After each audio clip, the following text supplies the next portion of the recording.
علیکم ورحمۃ اللہ وبرکاتہ۔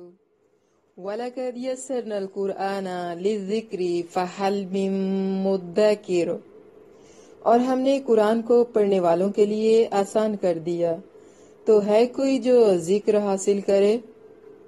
نحمدہ ونصلی علی رسولہ الکریم، اما بعد فإنی اعوذ باللہ من الشیطان الرجیم، بسم اللہ الرحمن الرحیم۔ رب اشرح لی صدری ویسر لی امری واحلل عقدۃ من لسانی یفقہوا قولی، رب یسر ولا تعسر وتمم بالخیر۔ اللہم انا نسألک علما نافعا ورزقا طیبا وعملا متقبلا، آمین۔ تفسیر سورۃ انعام، آیت نمبر 151 تا 165، سبق نمبر 10، 151 تا 165۔ لفظی ترجمہ۔ کل تو کہہ دے، تعالو آؤ، اتلو میں پڑھوں، ما حرما جو حرام کیا ہے، ربکم تمہارے رب نے، علیکم تم پر، اللہ تشرکو اس نے تاکیدی حکم دیا ہے کہ نہ شریک ٹھہراؤ، بہی اس کے ساتھ، شیئن کسی چیز کو، وبالوالدینی اور والدین کے ساتھ، احسانا خوب احسان کرو، ولا تقتلوا اولادکم اور نہ تم قتل کرو اپنی اولادوں کو، من املاق غربت کی وجہ سے یا مفلسی کی وجہ سے، نحن نرزقکم ہم ہی رزق دیتے ہیں تمہیں، وإیاہم اور ان کو بھی، ولا تقربوا اور نہ تم قریب جاؤ، الفواحش بے حیائی کے کاموں کے، ما ظہر منہا جو ان میں سے ظاہر ہیں، وما بطن اور جو چھپے ہوئے ہیں، وَلَا تَقْتُلُوا النَّفْسَ اور نہ تم قتل کرو اس جان کو،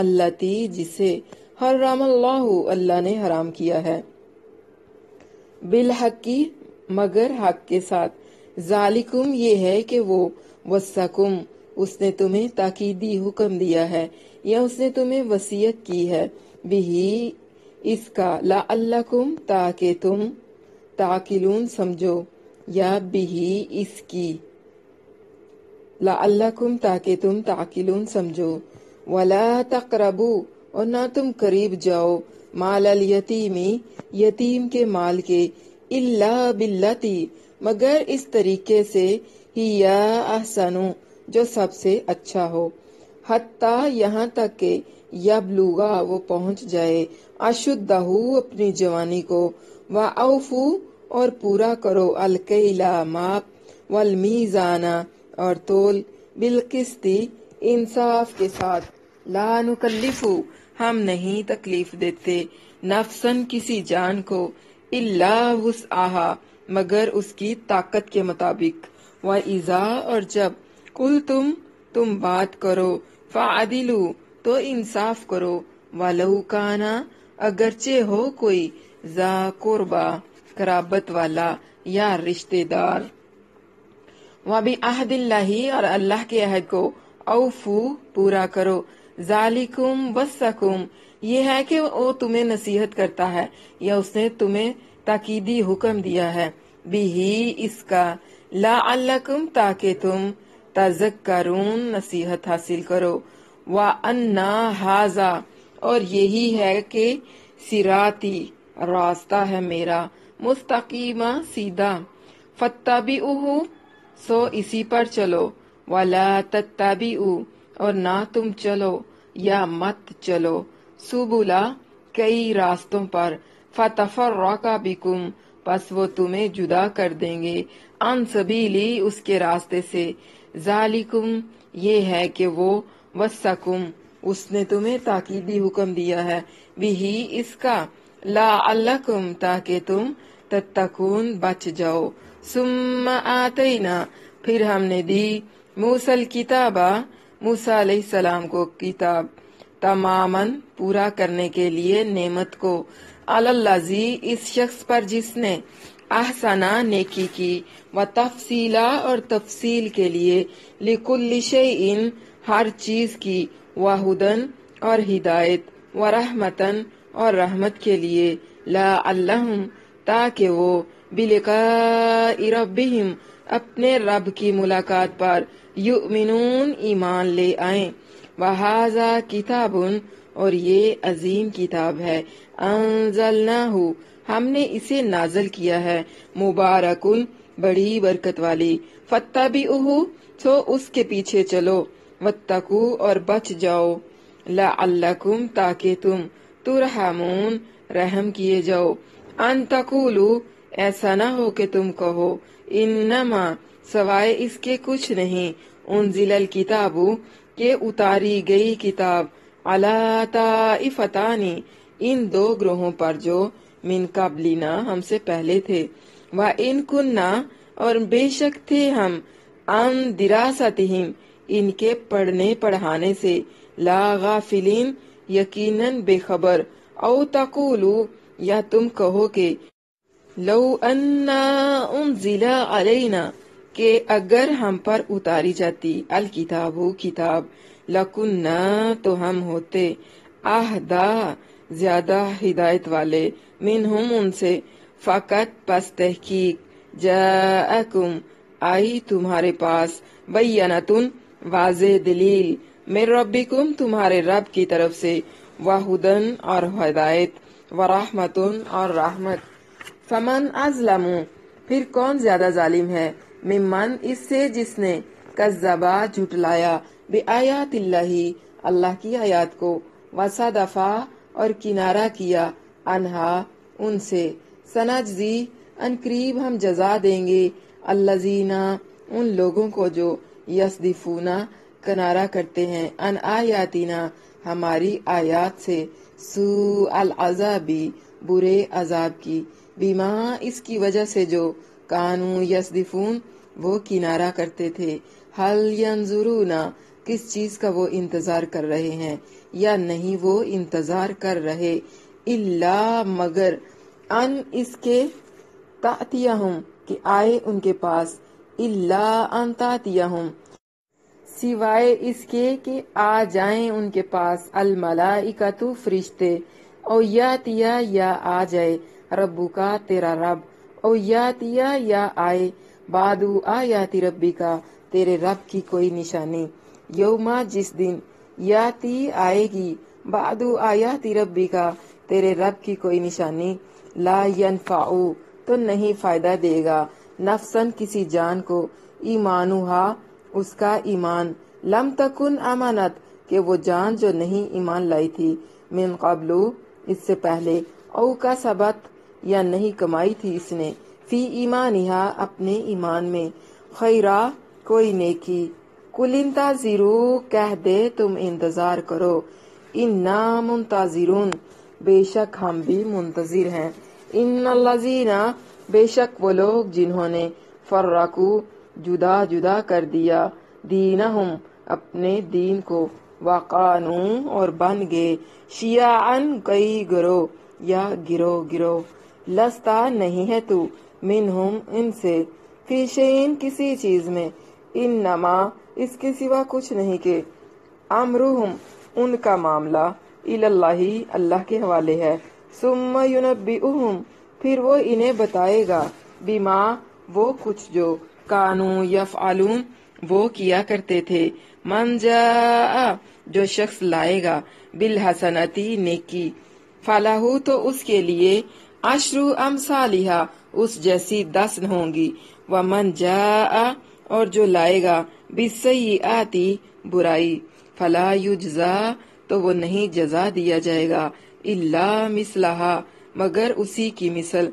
वहुम, और वो, ला युज़लमून, नहीं जुल्म किए जाएंगे, कुल, कह दे, इन्ननी हदानी, बेशक मुझे हदायत दी है, रब्बी, मेरे रब ने, इला सिराती मुस्तकीम, सीधे रास्ते की तरफ, दीनन, जो दीन है, कि यामन, मजबूत, मिल्लता इब्राहिमा, इब्राहिम अलैहिस्सलाम की मिल्लत, हनीफा, जो यकतरफा था, वमा काना, और नहीं था वो, मिनल मुशरिकीन, मुशरिकों से, कुल, तू कह दे, इन्ना, बेशक, सलाती, मेरी नमाज, व नुसुकी, और मेरी कुर्बानी, व महया, और मेरी जिंदगी, व ममाती, और मेरी मौत, लिल्लाही, अल्लाह के लिए है, रब्बिल आलमीन, जो जहानों का रब है, ला शरीक लहू, کوئی اس کا شریک نہیں۔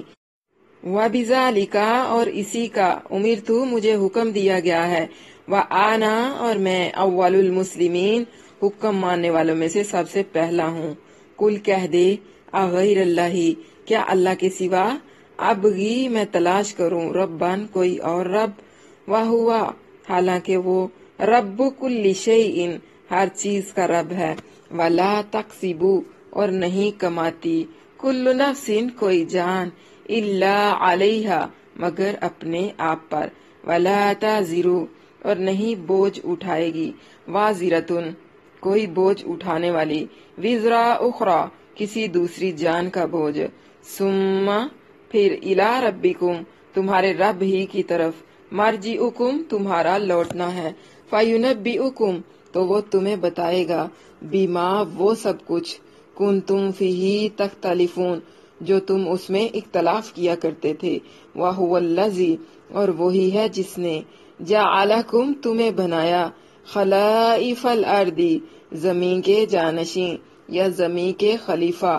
ورفع اور بلند کر دیا بعدکم تمہارے بعد کو فوق بعد پر دراجات درجوں میں، لیبلوکم تاکہ وہ تمہیں آزمائے، فیما اس میں جو آتاکم اس نے تمہیں دیا ہے، ان ربک بے شک تیرا رب سریع العقاب بہت جلد سزا دینے والا ہے، وَإِنَّهُ اور بے شک وہ لَغَفُورٌ الرحیم یقیناً بے حد بخشنے والا نہایت رحم کرنے والا ہے۔ قُلْ تَعَالُوا أَتْلُوا مَا حَرَّمَ رَبُّكُمْ عَلَيْكُمْ أَلَّا تُشْرِكُوا بِهِ شَيْئًا وَبِالْوَالِدَيْنِ إِحْسَانًا وَلَا تَقْتُلُوا أَوْلَادَكُمْ مِنْ إِمْلَاقٍ نَحْنُ نَرْزُقُكُمْ وَإِيَّاهُمْ وَلَا تَقْرَبُوا الْفَوَاحِشَ مَا ظَهَرَ مِنْهَا وَمَا بَطَنَ وَلَا تَقْتُلُوا النَّفْسَ الَّتِي حَرَّمَ اللَّهُ إِلَّا بِالْحَقِّ ذَلِكُمْ وَصَّاكُمْ بِهِ لَعَلَّكُمْ تَعْقِلُونَ کہہ دے آؤ میں پڑھوں جو تمہارے رب نے تم پر حرام کیا ہے، اس نے تاکیدی حکم دیا ہے کہ اس کے ساتھ کسی چیز کو شریک نہ ٹھہراؤ، اور ماں باپ کے ساتھ خوب احسان کرو، اور اپنی اولاد کو مفلسی کی وجہ سے قتل نہ کرو، ہم ہی تمہیں رزق دیتے ہیں اور ان کو بھی، اور بے حیائیوں کے قریب نہ جاؤ جو ان میں قُلْ تَعَالُوا أَتْلُوا مَا حَرَّمَ رَبُّكُمْ عَلَيْكُمْ أَلَّا تُشْرِكُوا بِهِ شَيْئًا وَبِالْوَالِدَيْنِ إِحْسَانًا کہہ دے آؤ میں پڑھوں جو تمہارے رب نے تم پر حرام کیا ہے، اس نے تاکیدی حکم دیا ہے کہ اس کے ساتھ کسی چیز کو شریک نہ ٹھہراؤ، اور ماں باپ کے ساتھ خوب احسان کرو، وَلَا تَقْتُلُوا أَوْلَادَكُمْ مِنْ إِمْلَاقٍ اور نہ تم اپنی اولادوں کو مفلسی کے ڈر کی وجہ سے قتل کرو، نَحْنُ نَرْزُقُكُمْ وَإِيَّاهُمْ وَلَا تَقْرَبُوا الْفَوَاحِشَ مَا ظَهَرَ مِنْهَا وَمَا بَطَنَ ہم ہی تمہیں رزق دیتے ہیں اور ان کو بھی، اور بے حیائیوں کے قریب نہ جاؤ جو ان میں سے ظاہر ہیں اور جو چھپی ہوئی ہیں، وَلَا تَقْتُلُوا النَّفْسَ الَّتِي حَرَّمَ اللَّهُ إِلَّا بِالْحَقِّ ذَلِكُمْ وَصَّاكُمْ بِهِ لَعَلَّكُمْ تَعْقِلُونَ اور اس جان کو قتل نہ کرو جسے اللہ نے حرام ٹھہرایا ہے مگر حق کے ساتھ، یہ ہے جس کا تاکیدی حکم اس نے تمہیں دیا ہے تاکہ تم سمجھو۔ یعنی تم مخلوق کو رب کے برابر ٹھہرا کر شرک جیسے ظلم عظیم کے مرتکب ہوتے ہو، شرک خواہ کسی بھی قسم کا ہو، حالانکہ اللہ تعالیٰ کے ساتھ کسی کی برابری ہو ہی نہیں سکتی، نہ ذات میں، نہ صفات میں، نہ علم میں، نہ حقوق اور اختیار میں، اور نہ ہی کسی اور چیز میں، تو پھر ایسی جاہلوں والی خواہشیں کیوں اختیار کرتے ہو؟ یعنی حرام وہ نہیں ہے جو تم اپنی مرضی سے حرام بنا لیتے ہو، نہ ہی حلال وہ ہے جو تم اپنی مرضی سے حلال بنا لو، بلکہ حلال وہ ہے جسے اللہ تعالیٰ نے حلال کیا ہے، اور حرام وہ ہے جسے اللہ تعالیٰ نے تم پر حرام کیا ہے۔ آؤ ذرا میں خود تم سے وہ بیان کرتا ہوں۔ یہ 10 احکام ہیں جو اسلام کا خلاصہ ہیں۔ یہ 10 احکام ہم نے سورۃ بقرہ میں پیچھے پڑھے ہیں۔ سب سے پہلی چیز اللہ تشرکو بہ شیئا، یعنی کہ اللہ کی ذات کے ساتھ کسی بھی قسم کا شرک نہیں کرنا، کسی بھی قسم کا شریک اللہ کی ذات کے ساتھ کسی کو نہیں ٹھہرانا۔ देखिए, सूरत का आखिरी सबक भी बहुत अहम होता है और पहला सबक भी बहुत अहम होता है। आज हमारी सूरत का आखिरी सबक है और ये सबक भी बहुत अहम सबक है। शरीयत सिर्फ अल्लाह ताला बनाता है और अल्लाह ताला ही भेजता है और उसको पढ़कर सुनाते हैं अल्लाह के नबी यानी अंबिया कराम। तो सबसे पहली बात जो है वो है अल्लाह के साथ शिरक नहीं करना, इबादत में शिरक नहीं करना, माशरत में शिरक नहीं करना, माशियत में शिरक नहीं करना। मुस्नद अहमद की हदीस है 172 नंबर है। अल्लाह ताला फरमाता है, ए इब्ने आदम, तू जब तक मुझसे दुआ करता रहेगा और मेरी जात से उम्मीद रखेगा, मैं भी तेरी खताओं को माफ फरमाता रहूंगा, खा वो कैसी ही हो, कोई परवाह नहीं करूंगा। तू अगर मेरे पास जमीन भरकर खताएं लाएगा तो मैं तेरे पास इतनी ही मगफरत और बख्शिश लेकर आऊंगा, बशर्त ये कि तू मेरे साथ किसी को शरीक ना किया हो, यानी तूने मेरे साथ किसी को शरीक ना ठहराया हो। गो तूने खताएं की हो यहाँ तक कि वो आसमान तक पहुंच गई हो, फिर भी तू मुझसे अस्तगफार करे तो मैं तुझे बख्श दूंगा। शिर्क वो वाहिद जुर्म है, वो वाहिद जुल्म है जिसे अल्लाह ताला माफ नहीं करेगा ता वक्त के इंसान सच्चे दिल से तौबा न करे। सही मुस्लिम की हदीस है, जो तौहीद पर मरे वो जन्नती है। इब्ने मरदविया में है कि अल्लाह के साथ किसी को शरीक न ठहरो, गो के तुम्हारे टुकड़े टुकड़े कर दिए जाएं, या तुम्हें सूली पर चढ़ा दिया जाए या तुम्हें जला दिया जाए। और फिर इसी तरह इब्ने अबी हातिम में है कि रसूलुल्लाह सल्लल्लाहु अलैहि वसल्लम ने हमें 7 बातों का हुक्म दिया। अल्लाह के साथ किसी को शरीक नहीं करना, गो तुम जला दिए जाओ या काट दिए जाओ या सूली पर चढ़ा दिए जाओ। अल्लाह ताला ने सबसे पहला ताकीदी हुक्म यह दिया कि इसके साथ किसी चीज को शरीक नहीं ठहराना, न किसी इंसान को, न किसी जिन को, न किसी फरिश्ते को, न किसी पहाड़, पत्थर, दरिया या किसी दरख्त को। गर्ज कोई चीज कितनी भी अजीमुशान क्यों ना हो, उसे अल्लाह के साथ शरीक नहीं ठहराना, क्योंकि सब की सब चीजें अल्लाह की पैदा करता है। रसूलुल्लाह सल्लल्लाहु अलैहि वसल्लम ने फरमाया, सबसे बड़ा गुनाह यह है कि तुम अल्लाह का शरीक बनाओ, हालांकि इसने तुम्हें पैदा किया। ये बुखारी शरीफ की हदीस है। इसी तरह अल्लाह ताला फरमाते हैं, बेशक अल्लाह इस बात को नहीं बख्शेगा कि उसका शरीक बनाया जाए, और वो बख्श देगा जो उसके अलावा है जिसे चाहेगा। सूरत निसा में हमने पढ़ा। और अल्लाह ताला ने मसीह अलैहिस्सलाम का कौल जिक्र फरमाया कि जो भी अल्लाह के साथ शरीक बनाए सो यकीनन अल्लाह ने उस पर जन्नत हराम कर दी। और उसके बाद अगला हुक्म कौन सा है, वबिल वालिदैनी इहसाना। जहां जहां भी अल्लाह ताला के साथ शिरक की बात हुई वहां वहां पर साथ साथ वालिदैन के साथ हुस्ने सलूक की भी बात की गई, यानी कि वालिदैन के साथ खूब खूब एहसान किया करो। कुरान मजीद की मुतअद्दिद आयत में वालिदैन के साथ हुस्ने सलूक की बहुत ज्यादा ताकीद की गई है, क्योंकि वालिदैन को अल्लाह ताला ने तकलीफ पर तकलीफ उठाकर वलादत और दिली मोहब्बत के साथ पालने का जरिया बनाया है। इन आयात से साफ जाहिर होता है कि अल्लाह और उसके रसूल सल्लल्लाहु अलैहि वसल्लम के बाद बंदों के हकूक में सबसे मुकद्दम हक जो है वो इंसान पर उसके वालिदैन का है। एक सहाबी ने अर्ज किया, अल्लाह के नबी सल्लल्लाहु अलैहि वसल्लम, मुझे बताइए कि मैं किसके साथ हुस्ने सलूक करूं? तो आपने फरमाया अपनी माँ के साथ। उसने पूछा फिर? उसके बाद आपने कहा अपनी माँ के साथ। उसने फिर पूछा अल्लाह के नबी, उसके बाद आप सल्लल्लाहु अलैहि वसल्लम ने फरमाया अपनी माँ के साथ। उसने फिर पूछा चौथी मर्तबा, तो आपने फरमाया अपने बाप के साथ। गो के बाप भी बहुत ज्यादा हुस्ने सलूक का मुस्तहिक है, बहुत ज्यादा इज्जत और मोहब्बत का मुस्तहिक है। चूंकि माँ बच्चे को पैदा करती है, तकलीफ पर तकलीफ उठाकर बच्चे को दुनिया में लाती है, इसलिए माँ का हक जो है, इसलिए माँ को 3 दफा हुस्ने सलूक का मुस्तहिक और चौथी मर्तबा बाप को फरमाया। और उससे अगली बात है वाला तख्तुलू औलादकुम मिन इमलाक, यानी पैदा हो चुकने के बाद जब वो माँ के पेट में हों, मसलन कोई मेडिसिन खिलाकर कबल अज वक्त हमल गिरा देना, जिस तरह की सूरत बनी इसराइल की आयत नंबर 31 में भी यही हुक्म दिया गया है। मगर यहाँ और वहाँ 2 फर्क हैं। यहाँ मिन इमलाक यानी मुफलसी की वजह से, और वहाँ खाशियत इमलाक मुफलसी के डर से है। इसी तरह यहाँ नहनु नर्जुकुम व इयहुम, यानी हम ही तुम्हें रिज़्क देते हैं और उनको भी। और वहां पर था नहनु नर्जुकुहुम व इय्याकुम, यानी हम ही इन्हें रिज़्क देते हैं और हम ही तुम्हें भी। इसकी वजह क्या है? इस मकाम पर उन लोगों की बात है जो मुफलसी में गिरफ्तार हैं। फरमाया, इस मुफलसी में इन्हें कत्ल मत करो, हम मुफलिसी के बावजूद जो तुम्हें रोजी देते हैं इन्हें भी देंगे।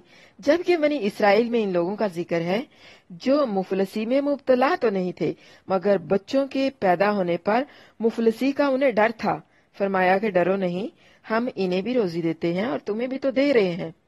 तो खुलासा कलाम ये है कि तुम्हारा ये समझना कि रोजी के मालिक तुम खुद हो, बिल्कुल सरासर गलत और बेबुनियाद है। ये हमारा जिम्मा है, रोजी देना हमारा जिम्मा है, हम मालिक हैं, हम सबको रोजी देने वाले हैं। कफार का तो कहना ही क्या है। इस वक्त मुस्लिम हुकूमतें इसी बहाने से ज़ब्ते वलादत या खानदानी मंसूबाबंदी के नाम पर बड़े ही मुनज़्ज़म तरीके से कत्ले औलाद का जुर्म कर रही हैं कि हमारे पास वसाइल बहुत कम हैं, हम ज्यादा आबादी के लिए खुराक का बंदोबस्त नहीं कर सकते। हालांकि ये बहुत बड़ा कुफर और शिर्क है। कोई दे सकता है अल्लाह के सिवा रिज़्क, जबकि अल्लाह ताला खुद कह रहा है नहनु नर्जुकुकुम व इय्याहुम, उन्हें भी हम रिज़्क देते हैं, तुम्हें भी हम रिज़्क देते हैं। यानी राज़िक तो अल्लाह ताला की जात है। फिर तुम किस हक पर ऐसा बोलते हो कि हम बंदोबस्त नहीं कर सकते? खुराक का बंदोबस्त अल्लाह के जिम्मे है, बल्कि इन हुक्मरानों की तमाम ऐशो इशरत इन मुफलसों की मेहनत ही का नतीजा है जिनकी खुराक के वो जिम्मेदार बन रहे हैं। हर बच्चे को अल्लाह ताला ने खाने के लिए एक मुंह और कमाने के लिए दो हाथ देकर दुनिया में भेजा है। और जैसे जैसे आबादी बढ़ती है जमीन के खजानों के भी तो मुंह खुलते जा रहे हैं। आए दिन कहीं से कोई खजाना दरियाफ्त हो रहा है, कहीं से तेल की पैदावार निकल रही है, कहीं ना कहीं से जमीन के अंदर से मादनियात निकल रही है। ये सब कौन कर रहा है? ये अल्लाह कर रहा है। किस लिए? हमारे रिज़्क के लिए, हमारे लिए कर रहा है। तो हमें ये कोई हक नहीं पहुंचता कि हम ये कहें कि आबादी बढ़ गई तो हम खुराक का बंदोबस्त नहीं कर सकेंगे। अल्लाह वहदहू ला शरीक है, रिज़्क उसी के जिम्मे है, वही इसका बंदोबस्त करता है। तो तुमने क्या करना है? अपनी औलादों को मुफलसी के डर से कत्ल नहीं करना। ये जुर्मे अजीम है जो नाकाबिले माफी है। और अगली बात हमें क्या बताई? वला तकरबुल फवाहिशा, यानी बेहयाई के करीब नहीं जाना। अल्फाहिशातु, अल्फाहशाउ, अल्फाशु, इसका मायनी है हर वो कौल या फेल जो कबाहत में बहुत ही ज्यादा बड़ा हुआ हो, मसलन जना या शदीद बुखल।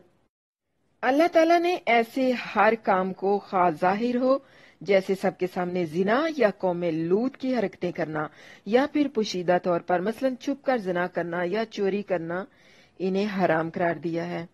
इस मुकाम पर ऐसे हर काम के करीब जाने को भी हराम करार दिया गया है, जैसा कि सूरत बनी इसराइल की आयत नंबर 32 में जना के करीब भी जाने से मना फरमाया है, क्योंकि करीब जाना ही गुनाह के इर्तिकाब का बाइस बनता है। हजरत इब्ने मसूद रजी अल्लाह अन्हु फरमाते हैं, अल्लाह ताला से बढ़कर कोई गैरत वाला नहीं, इसलिए उसने बेहयाई की जाहर और पशीदा तमाम शक्लों को हराम करार दे दिया है। ये बुखारी शरीफ की हदीस है वला तकरबुल फवाहिशा की तफसीर में। उसके बाद है वला तक्तुलुन नफ्सा, यानी अपने आप को कत्ल न करो। हजरत अब्दुल्ला बिन मसूद रजी अल्लाह अन्हु बयान करते हैं कि रसूलुल्लाह सल्लल्लाहु अलैहि वसल्लम ने फरमाया, किसी मुसलमान का खून जो इस बात की शहादत देता हो कि अल्लाह के सिवा कोई माबूद नहीं और बेशक मैं अल्लाह का रसूल हूँ, तीन सूरतों के सिवा किसी भी सूरत में हलाल नहीं है।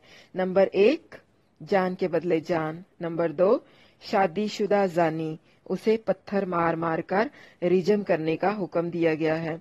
नंबर 3, और दीन से जुदा होकर मुसलमानों की जमात को तर्क कर देने वाला, यानी मुर्तद जो दीन से फिरकर कुफर में वापस लौट जाए, वो वाजिबुल कत्ल है। ये बुखारी शरीफ की हदीस है। इन नफ्सा बिन नफ्सी वल ऐना बिल ऐन, यानी बाब है कौल अल्लाह ताला इन नफ्सा बिन नफ्सी वल ऐना बिल ऐन, या इन तीनों के अलावा जिसके कत्ल करने का वाज़ेह हुक्म कुरान या हदीस में मौजूद हो, मसलन मुहारिब यानी डाकू या बागी या मुहर्रम से निकाह करने वाला, इन्हें कत्ल करना नाहक नहीं बल्कि हक है। और इसके साथ साथ अगली बात कौन सी है? یہ ساری پابندیاں کس لیے لگائی گئی ہیں؟ کس لیے ہمیں یہ ہر چیز اللہ تعالیٰ کھول کر بتا رہے ہیں؟ لعلکم تعقلون، تاکہ تم سمجھو، عقل کرو، کیونکہ یہ ایسے کام ہیں ان کا ارتکاب عقل کی کمی کی وجہ سے ہی کیا جاتا ہے، اور ان کاموں کی قباحت بھی عقل ہی محسوس کرتی ہے۔ یعنی جو عقل رکھتا ہے وہ ان چیزوں کی قباحت کو محسوس کرے گا، اور جو کم عقل ہے، جانوروں کی طرح ہے، وہ ان باتوں کی قباحت کو محسوس نہیں کرے گا۔ نصیحت اس لیے کی گئی ہے تاکہ تم عقل کے تقاضے کے مطابق اس پر عمل کرو، اسے سمجھو، اسے سیکھو، اور پھر اس پر عمل بھی کرو۔ وَلَا تَقْرَبُوا مَالَ الْيَتِيمِ إِلَّا بِالَّتِي هِيَ أَحْسَنُ حَتَّى يَبْلُغَ أَشُدَّهُ وَأَوْفُوا الْكَيْلَ وَالْمِيزَانَ بِالْقِسْطِ لَا نُكَلِّفُ نَفْسًا إِلَّا وُسْعَهَا وَإِذَا قُلْتُمْ فَاعْدِلُوا وَلَوْ كَانَ ذَا قُرْبَىٰ وَبِعَهْدِ اللَّهِ أَوْفُوا ذَٰلِكُمْ وَصَّاكُمْ بِهِ لَعَلَّكُمْ تَذَكَّرُونَ۔ اور یتیم کے مال کے قریب نہ جاؤ مگر اس طریقے سے جو سب سے اچھا ہو، یہاں تک کہ وہ اپنی پختگی کو پہنچ جائے، اور ماپ اور تول انصاف کے ساتھ پورا کرو۔ ہم کسی شخص کو تکلیف نہیں دیتے مگر اس کی طاقت کے مطابق، اور جب بات کرو تو انصاف کرو، خواہ رشتہ دار ہو، اور اللہ کے عہد کو پورا کرو۔ یہ ہے وہ جس کا تاکیدی حکم اس نے تمہیں دیا ہے، کس لیے؟ لعلکم تذکرون، تاکہ تم نصیحت حاصل کرو۔ قرآن بہت ہی خوبصورت کتاب ہے، کتاب ہدایت، کتاب فرقان۔ اس نے بہت ہی خوبصورت طریقے سے ہمیں شریعت کے تقاضوں کو کس طرح سے پورا کرنا ہے بہت واضح انداز میں کھول کھول کر بیان کر دیا ہے۔ فرسٹ، وَلَا تَقْرَبُوا مَالَ الْيَتِيمِ، سب سے اچھا طریقہ کون سا ہے؟ یتیم کے مال کی حفاظت کرنا، اسے بڑھانے کے متعلق سوچنا، یتیموں کی بہتری کے سوا اسے خرچ کرنے سے بچنا۔ حتیٰ یبلغ اشدہ، یعنی جوانی کے ساتھ سمجھداری بھی شامل ہونی چاہیے اس میں۔ آزماتے رہا کرو یتیموں کو، تھوڑا تھوڑا دے کر انہیں آزماؤ، کہ آپ دیکھیں آپ کے سامنے اگر کوئی یتیم ہے، آپ کی زیر پرورش، آپ یہ سمجھ رہے ہیں کہ اب وہ جوان ہے، تو اس کو تھوڑا سا مال دے کر دیکھو، اسے کسی کاروبار پہ، کسی روزگار پہ لگاؤ، اور پھر نوٹ کرو کہ وہ اس پیسے کو کس سمت میں لے کر جاتا ہے۔ آیا وہ اس کو اچھے طریقے سے استعمال کرتا ہے یا کہ ناقص طریقے سے اسے ضائع کر دیتا ہے۔ اگر تم ان کے اندر ذرا سی بھی سمجھداری پاؤ تو احسن طریقے سے ان کے مال ان کو لوٹا دو۔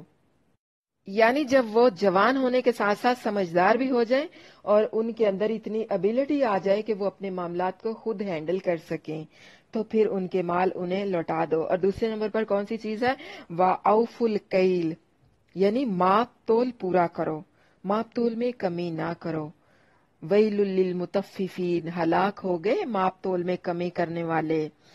یہ سورت مطففین کی آیات ہیں 1 تا 3 تک، اور اسی طرح سورت رحمان کی آیت نمبر 9 میں بھی اسی کا ذکر ہے۔ پھر سورت بنی اسرائیل کی آیت نمبر 35 میں بھی اس کی قباحت بیان کی گئی ہے۔ یعنی ماپ تول کرتے وقت انصاف کو سامنے رکھنا ہے، ماپ تول میں کمی نہیں کرنی، لیتے وقت زیادہ نہیں لینا اور دیتے وقت کم نہیں کرنا۔ بہت سارے ایسے لوگ ہوتے ہیں، میں نے اکثر دیکھا ہے، بہت ساری خواتین بھی ایسی ہوتی ہیں، اکثر دیہات میں رواج ہوتا ہے کہ کسی کے گھر سے ماپ کر آٹا لے لینا یا کوئی اور چیز ماپ کر لے لینا، اور لینے والے کی یہ کوشش ہوتی ہے کہ جب لوں تو بہت اچھے طریقے سے دبا دبا کر اچھے سے لوں، اور جب دوں تو اس کو ڈھیلا ڈھیلا سا رکھ کے دوں۔ یعنی لیتے وقت چاہتے ہیں کہ اچھے طریقے سے لیں اور دیتے وقت اچھے طریقے سے دینا نہیں چاہتے، تو یہ بہت بڑا جرم ہے اور یہ ہلاکت کا باعث بن جاتا ہے۔ اللہ تعالیٰ نے ان لوگوں کے لیے ہلاکت کی وعید سنائی ہے جو ماپ اور تول میں کمی کرتے ہیں۔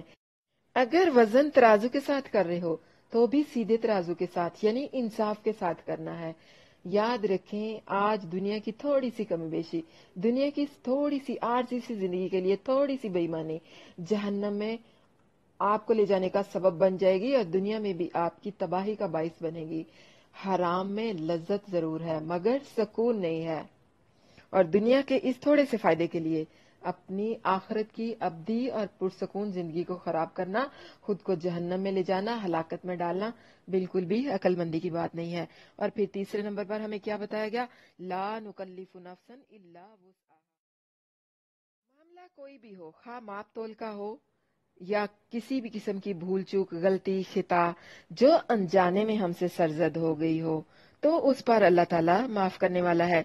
यानी अगर पूरा तोलने और मापने की कोशिश करते हो मगर भूल चूक या किसी गलती की वजह से कोई कोताही कर बैठते हो, तो अल्लाह ताला उसके बारे में बाज पुर्स नहीं करेगा, क्योंकि फरमाने बारी ताला है कि हम किसी नफ्स पर उसकी ताकत से ज्यादा बोझ नहीं डालते।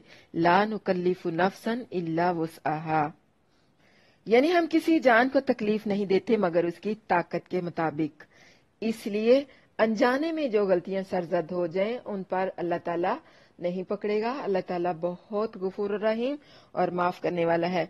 और उससे अगला पॉइंट हमें कौन सा दिया गया है, व इज़ा कुल्तुम फअदिलू, जब भी बात करनी है इंसाफ का हुक्म देना है, जब भी कोई फैसला करना है इंसाफ से करना है, जब भी कोई शहादत देनी है इंसाफ के साथ देनी है। यानी जब बात करो, खा फैसला कर रहे हो या हुक्म दे रहे हो या फिर शहादत दे रहे हो, तो हर हाल में क्या करना है, फ़अदिलू, अदल करना है, अदल से काम लेना है। कोई रिश्तेदारी, कोई कराबतदारी, कोई दोस्ती, कोई मोहब्बत रुकावट नहीं बननी चाहिए। और 5वें नंबर पर हमें कौन सी चीज सिखाई जा रही है, वा बिअहदिल्लाहि औफू, यानी तुमने इस्लाम तो कबूल कर लिया है, अल्लाह और उसके रसूल की अतायत का अहद भी कर लिया है, तो अब जो आपने इस्लाम कबूल किया, अल्लाह और उसके रसूल की अतायत का जो अहद किया, अब उस अहद को पूरा करने का वक्त है। यानी अब उस अहद को पूरा भी करो। इससे कौन सा अहद मुराद है, कुरान और सुन्नत, यानी कुरान और सुन्नत के तमाम अहकाम पर अमल करना, लोगों से किए हुए वादे और अहद को पूरा करना। अल्लाह ताला हमें इसी बात का हुक्म दे रहा है।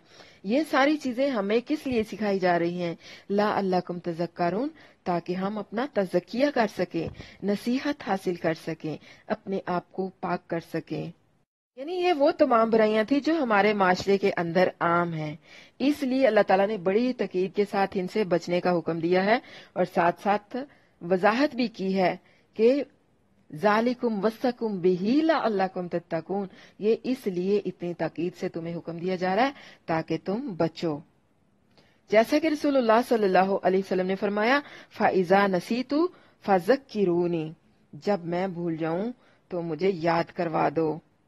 यानी जिक्र करना और याद दिलाना, ये दोनों मायनों में आ जाएगा। पहले शरीयत के तकाजे बताए गए और अब फिर माशरे के अंदर बेहतरी पैदा करने वाले बेहतरीन असूलों के साथ हमें मुतारफ करवाया गया। और साथ साथ क्या बताया जा रहा है, ये किस लिए है, व अन्ना हाजा सिराती मुस्तकीमा फत्ताबिउहु व ला तत्ताबिउस सुबुला फतफर्रका बिकुम अन सबीली ज़ालिकुम वस्सकुम बिही लअल्लकुम तत्तकून, और ये कि बेशक यही मेरा रास्ता है, सीधा रास्ता। किसका रास्ता, अल्लाह ताला का रास्ता, सिराते मुस्तकीम।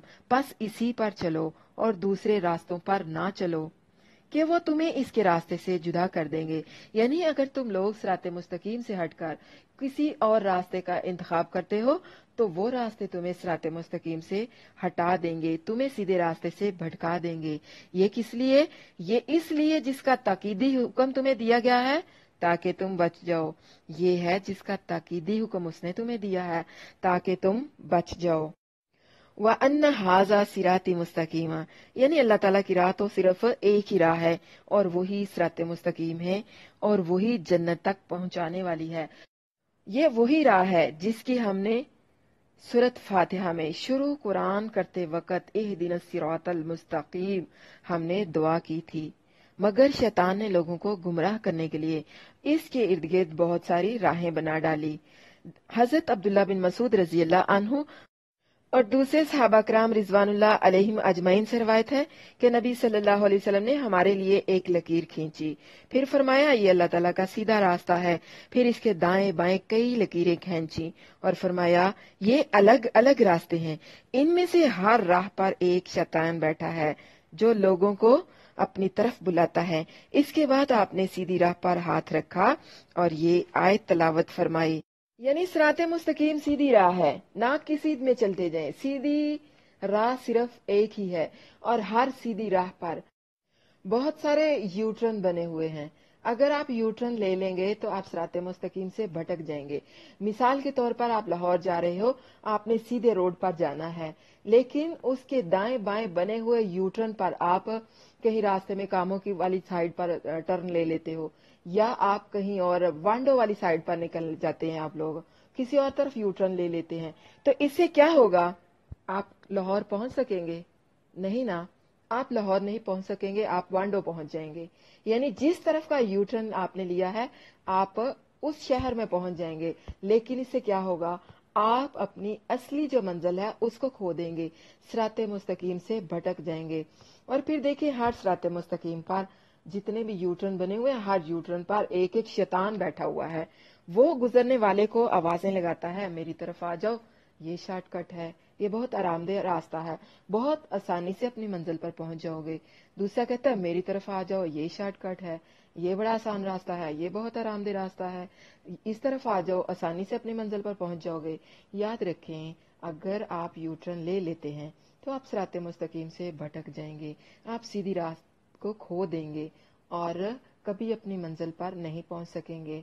तो इसलिए शैतान के बहकावे में नहीं आना, सिराते मुस्तकीम सीधी है, इसलिए उस पर सीधा ही चलना है। खलासा कलाम ये है कि तमाम दीनों में से सिराते मुस्तकीम सिर्फ इस्लाम है, बाकी सब के सब बातिल हैं। इस आयत में जिस तरह तमाम बातल दीनों से मना फरमाया गया है, इसी तरह इस्लाम में फिरके बनाने से भी रोक दिया गया है। इस्लाम में सीधी राह सिर्फ किताब सुन्नत की राह है, जिस पर वो पहले 3 जमाने गुजरे हैं, जिन्हें रसूलुल्लाह सल्लल्लाहु अलैहि वसल्लम ने खैरुन्नास करार दिया है। यानी ये बुखारी शरीफ की हदीस है, फजाइल सहाबन नबी सल्लल्लाहु अलैहि वसल्लम। इसके सिवा सब रास्ते ममनू ठहरे, खा वो मज़ाहब अरबा की तकलीद हो या अहले बिद्दत के बनाए हुए और तरीके हों, क्योंकि ये शुरू ही बाद में हुए हैं।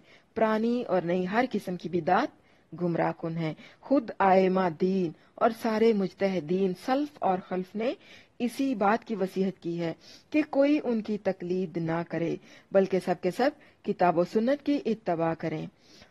बल्कि खुद आयमा का ये कहना है कि अगर हमारा कोई कौल, अगर हमारी कोई बात शरीयत से टकराए, किताबुल्लाह या सुन्नत रसूल से टकराए, तो हमारे कौल को दीवार पर दे मारो, हमारी बात को हमारे मुंह पर दे मारो, लेकिन अल्लाह और उसके रसूल की शरीयत को थाम लो। क्यों? क्योंकि हाजा सिराती मुस्तकीम, यही सिराते मुस्तकीम है जिसकी तरफ अल्लाह ताला ने तुम्हें दावत दी है। ऐसा किस लिए? लअल्लकुम तत्तकून, ताकि तुम अल्लाह ताला की नाफरमानी से बच जाओ और उसके अजाब और उसकी जहन्नम से बच जाओ, दुनिया में जलीलो खवार होने से बच जाओ, आखिरत की रुसवाई से बच जाओ और जन्नत के हकदार बन जाओ। क्योंकि मुख्तलिफ रास्तों से बचकर इसके सीधे रास्ते पर चलने के सिवा बचने की कोई सूरत नहीं, इसीलिए यही तकवा की राह है। हजरत अबू बकर सदीक रजी अल्लाह अन्हु से पूछा गया कि तकवा किसे कहते हैं? आपने फरमाया एक तंग राहदारी है, एक तंग पगडंडी भी आप गुजर रहे हो, जिसके एक तरफ खारदार झाड़ियां हैं और दूसरी तरफ गहरी खाइयां। हर लम्हा खतरा महसूस होगा कि गिर गए या उलझ गए, तो ऐसे में आप कैसे चलेंगे, कैसे गुजरेंगे? तो कहा गया अपना दामन बचाकर। फरमाया यही तकवा है, यानी जिंदगानी दुनिया में अपने दामन को बचाकर गुजरना, यही तकवा है। सुम्मा आतैना मूसल किताबा तमामन अलल्लज़ी अहसना व तफसीलन लिकुल्लि शैइन व हुदन व रहमतन लअल्लहुम बिलिकाइ रब्बिहिम युमिनून। और फिर हमने मूसा को किताब दी इस शख्स पर, यानी मूसा अलैहिस्सलाम पर, नेमत पूरी करने के लिए जिसने नेकी की, और हर चीज की तफसील और हिदायत और रहमत के लिए, ताकि वो अपने रब की मुलाकात पर ईमान ले आए। सुम्मा आतैना मूसल किताबा, फिर हमने मूसा अलैहिस्सलाम को किताब दी। इसमें फिर का लफ्ज जमाने की तरतीब के लिए नहीं, बल्कि मूसा अलैहिस्सलाम को किताब बाद में मिली, बल्कि बाद में जिक्र की वजह से है। इसे तरतीब जिक्रा कहते हैं। आप देखेंगे कि मुअत्तद मकामात पर अल्लाह ताला ने कुरान मजीद और तौरात का जिक्र इकट्ठे किया है। और फिर तमामन अलल्लज़ी अहसना पूरा करने के मायने में है, यानी हमने तौरात हर उस शख्स पर नेमत पूरी करने के लिए जो नेकी करे और हर चीज की तफसील, یعنی رہنمائی اور رحمت کے لیے نازل فرمائی، اور اس کا مقصد یہ تھا کہ وہ یعنی بنی اسرائیل اپنے رب کی ملاقات پر ایمان لے آئیں۔ وَهَذَا كِتَابٌ أَنزَلْنَاهُ مُبَارَكٌ فَاتَّبِعُوهُ وَاتَّقُوا لَعَلَّكُمْ تُرْحَمُونَ۔ یہ وہ کتاب ہے، یہ عظیم کتاب ہے جسے ہم نے نازل کیا، بڑی برکت والی، بس اس کی پیروی کرو اور بچ جاؤ تاکہ تم پر رحم کیا جائے۔ وَهَذَا كِتَابٌ، کس کتاب کی بات کی جا رہی ہے؟ قرآن کی، قرآن مجید کی۔ کون سی کتاب ہے؟ لا ریب فی، جس میں کوئی شک نہیں، کتاب ہدایت، کتاب فرقان، حق و باطل کے درمیان فرق کرنے والی، حق اور باطل کو خوب واضح کرنے والی کتاب۔ اور اس کتاب کے اندر اللہ تعالیٰ نے تمام کے تمام احکامات، تمام کی تمام شریعت بڑے ہی احسن طریقے کے ساتھ واضح طور پر بتا دی ہے، بہت واضح کر کے ہمارے لیے نازل فرما دی ہے۔ کس لیے؟ تاکہ ہم اس پر عمل کریں اور اللہ کے رحم کے مستحق بن جائیں، اللہ کی رحمت کے مستحق بنیں۔ کس لیے اس کی ہدایت پر عمل کرنا ہے؟ وَاتَّقُوا لَعَلَّكُمْ، تاکہ ہم شرک و بدعات سے بچیں، زمانے کی برائیوں سے بچیں اور تزکیہ کریں، تقوی اختیار کریں، اللہ سے ڈریں تاکہ ہم پر رحم کیا جائے۔ ان تقولوا انما انزل الكتاب على طائفتين من قبلنا وان كنا عن دراستهم لا غافلين، ایسا نہ ہو کہ تم کہو کہ کتاب تو صرف ان دو گروہوں پر اتاری گئی جو ہم سے پہلے تھے، اور بے شک ہم ان کے پڑھنے اور پڑھانے سے یقیناً بے خبر تھے۔ یعنی اللہ تعالیٰ کسی قوم کو نہیں پکڑتا، کسی قوم پر عذاب نہیں لاتا جب تک اس کے پاس کوئی ڈرانے والا نہیں بھیجتا، کوئی نصیحت کرنے والا نہیں بھیجتا، کوئی معجزہ، کوئی نصیحت نہیں بھیجتا تاکہ اپنی حجت تمام کر سکے۔ جب کسی قوم پر اللہ تعالیٰ اپنی حجت تمام کر دیتا ہے، پھر اللہ تعالیٰ اس قوم کو پکڑتا ہے۔ ان تقولوا انما انزل، تاکہ تم یہ نہ کہہ سکو کہ ہماری طرف تو کوئی کتاب آئی ہی نہیں، ہماری طرف تو کوئی ڈرانے والا آیا ہی نہیں، ہماری طرف تو کوئی نصیحت کرنے والا آیا ہی نہیں۔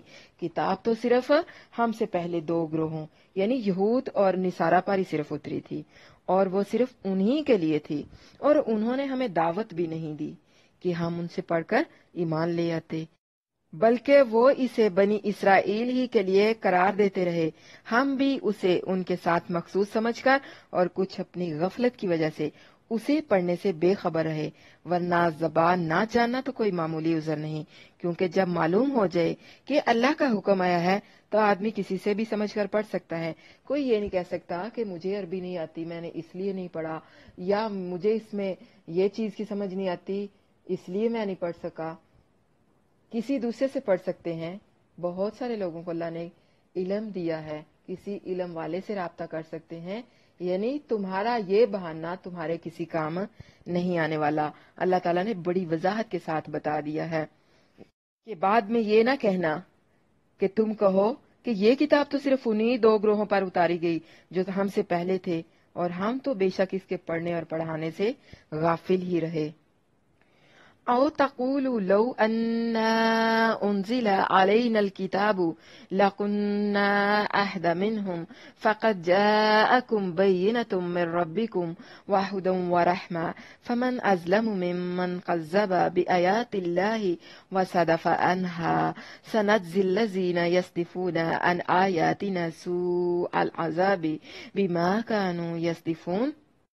یا یہ کہو کہ اگر واقعی ہم پر کتاب اتاری جاتی تو ہم ان سے زیادہ ہدایت والے ہوتے، بے شک تمہارے پاس تمہارے رب کی طرف سے ایک روشن دلیل اور ہدایت اور رحمت آ چکی ہے۔ کون سی؟ یعنی قرآن۔ پھر اس سے زیادہ ظالم کون ہے جو اللہ کی آیات کو جھٹلائے اور ان سے اراض کر لے؟ ان قریب ہم ان لوگوں کے لیے جو ہماری آیات سے اراض کرتے ہیں کنارہ کشی اختیار کرتے ہیں برے عذاب کی جزا دیں گے اس کے بدلے جو وہ اراض کیا کرتے تھے، یا وہ جو کنارہ کشی اختیار کیا کرتے تھے، اراض کرتے تھے۔ او تقولو لو انا انزلا، یعنی یہ عذر بھی نہ کر سکو، یہ بہانہ بھی تمہارا ختم، اب تم یہ عذر بھی نہیں پیش کر سکو گے۔ بینۃ روشن دلیل، یعنی روشن دلیل سے مراد قرآن مجید ہے، جو صرف ہدایت اور رحمت ہی نہیں بلکہ اپنے سچا ہونے کی واضح اور روشن دلیل بھی ہے، جو صرف عربوں ہی کے لیے نہیں بلکہ تا قیامت تمام دنیا کے مسلمانوں کے لیے اور تمام اقوام کے لیے ہے۔ وہ کسی سے عربی پڑھ کر اللہ کے احکام معلوم کر سکتے ہیں، جیسا کہ اللہ تعالیٰ کے فضل سے تمام اقوام میں اسلام بھی پھیل چکا ہے۔ صدف عنہا، کنارہ کشی کرنا، یعنی اس کے معنی کیا ہے؟ کنارہ کرنے کے بھی ہے اور دوسروں کو روکنے کے بھی، یعنی بدبخت نہ تو خود ایمان لاتے تھے اور نہ دوسروں کو لانے دیتے تھے، خود بھی ایمان نہیں لاتے تھے اور دوسروں کو بھی ایمان لانے سے روکتے تھے۔ اگر وہ نہیں سمجھتے، نہیں مانتے، اللہ کی شریعت کو، اس کے احکامات کو جھٹلاتے ہیں، انبیاء کو جھٹلاتے ہیں، تو پھر یہ کس چیز کا انتظار کر رہے ہیں؟ انہیں مزید کس چیز کا انتظار ہے؟ حَلْ يَنظُرُونَ إِلَّا أَن تَأْتِيَهُمُ الْمَلَائِكَةُ أَوْ يَأْتِيَ رَبُّكَ أَوْ يَأْتِيَ بَعْضُ آيَاتِ رَبِّكَ يَوْمَ يَأْتِي بَعْضُ آيَاتِ رَبِّكَ لَا يَنفَعُ نَفْسًا إِيمَانُهَا لَمْ تَكُنْ آمَنَتْ من قبل او کسبت فی ایمانہا خیرا قل انتظروا انا منتظرون۔ پس وہ کس چیز کا انتظار کر رہے ہیں؟ وہ اس کے سوا کس چیز کا انتظار کر رہے ہیں کہ ان کے پاس فرشتے آئیں، یا تیرا رب آ جائے، یا تیرے رب کی کوئی نشانی آ جائے۔ جس دن تیرے رب کی کوئی نشانی آئے گی، کسی شخص کو اس کا ایمان فائدہ نہیں دے گا جو اس سے پہلے ایمان نہیں لایا، نہ اپنے ایمان میں کوئی نیکی کمائی۔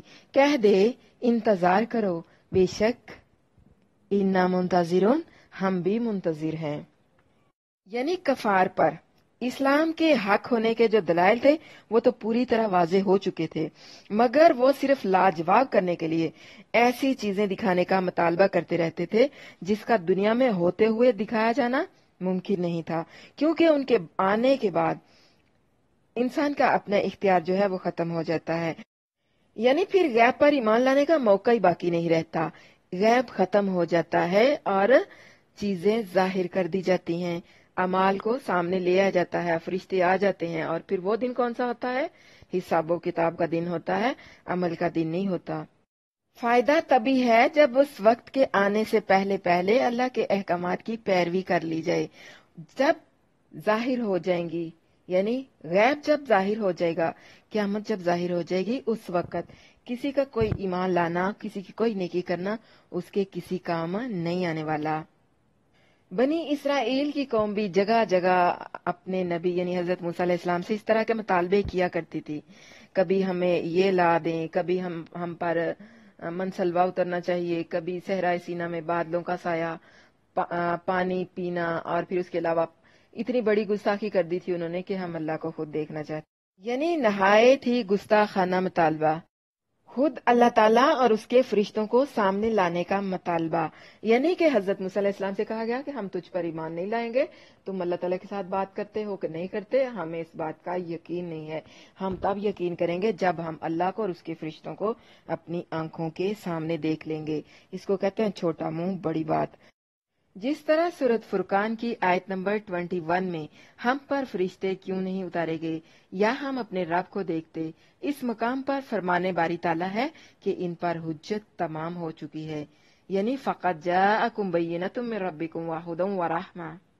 اب دلیل کی تو نہ انہیں ضرورت ہے نہ ان کا مطالبہ، اب اس کے سوا انہیں کس چیز کا انتظار ہے کہ ان کے پاس فرشتے آ جائیں، یا تیرا رب خود آ جائے، یا تیرے رب کی کوئی نشانی آ جائے، مگر فرشتے آئے تو موت یا عذاب لے کر آئیں گے، پھر ایمان کی مہلت ختم ہو جائے گی، پھر ایمان کی مہلت باقی نہیں رہے گی، جیسا کہ سورۃ الحجر میں اللہ تعالیٰ نے فرمایا ہے، ما ننزل الملائکۃ الا بالحق وما كانوا اذا منذرین، ہم فرشتوں کو نہیں بھیجتے مگر حق کے ساتھ، اور اس وقت وہ مہلت دیے گئے نہیں ہوتے، اور اللہ تعالیٰ آئے گا تو قیامت کے دن فیصلے کے لیے آئے گا اور فرشتوں کے ساتھ آئے گا، جس طرح کے سورت الفجر کی آیت نمبر 21 اور 22 میں فرمانے باری تعالیٰ ہے کلا اذا دکت الارض دکا دکا وجاء ربک والملک صفا صفا، ہرگز نہیں، جب زمین کوٹ کوٹ کر ریزہ کر دی جائے گی اور تیرا رب آئے گا اور فرشتے جو صف در صف ہوں گے، پھر تو دنیا کا کام ہی تمام کر دیا جائے گا۔ فرمایا وہ اس چیز کے سوا کس چیز کا انتظار کر رہے ہیں کہ ان کے پاس اللہ تعالیٰ بادلوں کے سائبانوں میں آ جائے اور فرشتے بھی، اور سارے کام تمام کر دیے جائیں۔ فرمایا خاص نشانیاں، یعنی بعض لوگ قیامت کے دن اللہ تعالیٰ کے آنے کے منکر ہیں اور کہتے ہیں کہ اللہ تعالیٰ کے آنے کا تو سوال ہی پیدا نہیں ہوتا، اللہ تعالیٰ کے آنے کا مطلب اس کے حکم یا اس کے عذاب کا آنا ہے۔ یہ لوگ اللہ تعالیٰ کے زمین و آسمان کو پیدا فرما کر عرش پر بلند ہونے کے بھی منکر ہیں اور اس کے آسمان دنیا پر اترنے کے بھی منکر ہیں، بلکہ وہ عرش کو بھی نہیں مانتے، جس طرح کہ سورت حاقہ کی آیت نمبر 17 میں ہے کہ قیامت کے دن اللہ کا عرش 8 فرشتے اٹھائے ہوئے ہوں گے۔ یہی ایک جواب کافی ہے ان سب کو لاجواب کرنے کے لیے، مگر یہ بدبخت لوگ لاجواب ہو کر بھی کہتے ہیں کہ یہ تو متشابہات ہیں۔ اگر یہ لوگ محکم کی طرف بھی آئیں تب بھی یہ نہیں مانیں گے۔ وہ کیا ہے نا کہ ماننے والوں کے لیے ایک آیت کافی ہوتی ہے اور نہ ماننے والوں کے لیے پورا قرآن نہ کافی ہوتا ہے۔ اگر معجزہ دیکھ کر ایمان لانا ہوتا تو قرآن ہی کافی ہے، اور اگر قرآن دیکھ کر ایمان نہیں لائے تو اللہ تعالیٰ اپنے نبی سے فرماتے ہیں کہ تو اگر سیڑھی لگا کر آسمان پر چڑھ جائے اور آسمان کے دروازوں کو کھول کر وہاں سے کوئی معجزہ لے آئے، یا زمین کے اندر سرنگ کھول کر زمین کی کسی تہ کے نیچے سے کوئی معجزہ لے آئے، تب بھی یہ نہیں مانیں گے، تب بھی یہی کہیں گے ھذا سحر مبین، کہ یہ تو کھلا جادو ہے، یہ جادو کے سوا کچھ بھی نہیں۔ یعنی جنہوں نے نہیں ماننا نہیں ماننا، ہم ماننے والوں نے نہیں ماننا، جتنی مرضی دلیلیں دے لیں۔ قرآن و حدیث سے اس کے بارے میں بہت واضح دلائل موجود ہیں، جن کے مطابق ہمارا ایمان یہ ہے کہ اللہ تعالیٰ عرش پر موجود ہے، ہر رات آسمان دنیا پر اترتا ہے اور پھر پکارتا بھی ہے کوئی مانگنے والا میں اسے دوں، ہے کوئی مجھ سے رحمت مانگنے والا میں اس پر اپنی رحمت کروں، ہے کوئی مجھ سے بخشش مانگنے والا میں اسے بخش دوں، ہے کوئی مجھ سے صحت مانگنے والا میں اسے شفا دوں، ہے کوئی مجھ سے رزق مانگنے والا میں اسے رزق عطا کروں۔ اور طلوع فجر تک ایسے ہی اللہ تعالیٰ آسمان دنیا پر آ کر پکار لگاتے رہتے ہیں، اور پھر جب طلوع فجر ہوتی ہے تو واپس عرش پر چلے جاتے ہیں۔ اللہ تعالیٰ قیامت کے دن زمین پر آئیں گے اور زمین ان کے نور سے روشن ہوگی، مگر اس کا آنا، یعنی اللہ تعالیٰ کا آنا مخلوق کے آنے کے جیسے نہیں ہوگا، بلکہ ایسے ہوگا جس طرح کے اس کی شان کے لائق ہے۔ اور یاتی بعد آیات ربی، یعنی قیامت کے قریب نمودار ہونے والی چند نشانیاں، جن میں سب سے پہلی نشانی کون سی ہے؟ سورج کا مغرب کی طرف سے طلوع ہونا، جس طرح کہ حضرت ابو ہریرہ رضی اللہ عنہ سے روایت ہے، رسول اللہ صلی اللہ علیہ وسلم نے فرمایا قیامت قائم نہیں ہوگی یہاں تک کہ سورج اپنے مغرب سے طلوع ہوگا، جب اسے دیکھیں گے جو بھی زمین پر ہوں گے ایمان لے آئیں گے، تو یہ وہ وقت ہوگا جب کسی جان کو اس کا ایمان لانا فائدہ نہیں دے گا جو اس سے پہلے ایمان نہ لائی ہوگی۔ اور پھر اسی طرح حضرت ابو ہریرہ رضی اللہ عنہ کی ایک اور روایت ہے، مسلم شریف کی یہ حدیث ہے کتاب الایمان میں 158 اس کا نمبر ہے۔ حضرت ابو ہریرہ رضی اللہ عنہ سے روایت ہے کہ رسول اللہ صلی اللہ علیہ وسلم نے فرمایا 3 نشانیاں جب نمودار ہوں گی، یعنی 3 نشانیاں جب ظاہر ہو جائیں گی تو کسی شخص کو اس کا ایمان فائدہ نہیں دے گا جو اس سے پہلے ایمان نہ لایا تھا یا اپنے ایمان میں کوئی نیکی نہ کمائی تھی۔ سورج کا مغرب سے طلوع ہونا، دجال کا آنا اور زمین سے دابت الارض کا نکلنا۔ حضرت عبداللہ بن عمر رضی اللہ عنہ سے روایت ہے، رسول اللہ صلی اللہ علیہ وسلم نے فرمایا قیامت کی نشانیوں میں سے سب سے پہلے نکلنے والی نشانی مغرب سے سورج کا طلوع ہونا ہے، اور زمین سے ایک جانور کا دوپہر کے وقت لوگوں کے سامنے نکلنا ہے۔ دونوں میں سے جو بھی پہلے، یعنی اگر سورج مغرب سے نکلتا ہے یا دابت الارض پہلے نکلتا ہے، دونوں میں سے جون سی بھی نشانی پہلے نمودار ہوتی ہے تو جان لیں کہ دوسری اس کے پیچھے ہی ہے، دوسری اس کے قریب ہی ہوگی، یعنی اس کے پیچھے ہی ہوگی۔ یہ مسلم شریف کی حدیث ہے کتاب الفتن۔ 2941 नंबर है इसका। तो क्या मालूम हुआ कि क़यामत से मुराद कोई भी बड़ी निशानी है जिसके बाद इख्तियार खत्म हो जाएगा और ईमान लाने और तौबा करने के बगैर इंसान के पास कोई चारा नहीं रहेगा। अलबत्ता अक्सर अहले इल्म का जो रुझान है वो मगरब से सूरज तुलू होने की तरफ है। उसके बाद अगली निशानी कौन सी है? यौम याति बाज़ु आयाति रब्बिका ला यनफ़उ, यानी इमाम तबरी रहिमहुल्लाह ने फरमाया कि आयत का मायने ये है कि किसी काफर को जो सूरज के मगरब से तलू होने से पहले ईमान ना लाया हो, उसके तलू होने के बाद उसका ईमान लाना उसे कोई नफा नहीं देगा। जिस तरह के फिरौन जब गरक होने के करीब हुआ, जब मरने के करीब आया तो उसने कहा मैं मूसा के रब पर ईमान लाया, लेकिन उस वक्त उसका ईमान लाना उसे कोई फायदा ना दे सका।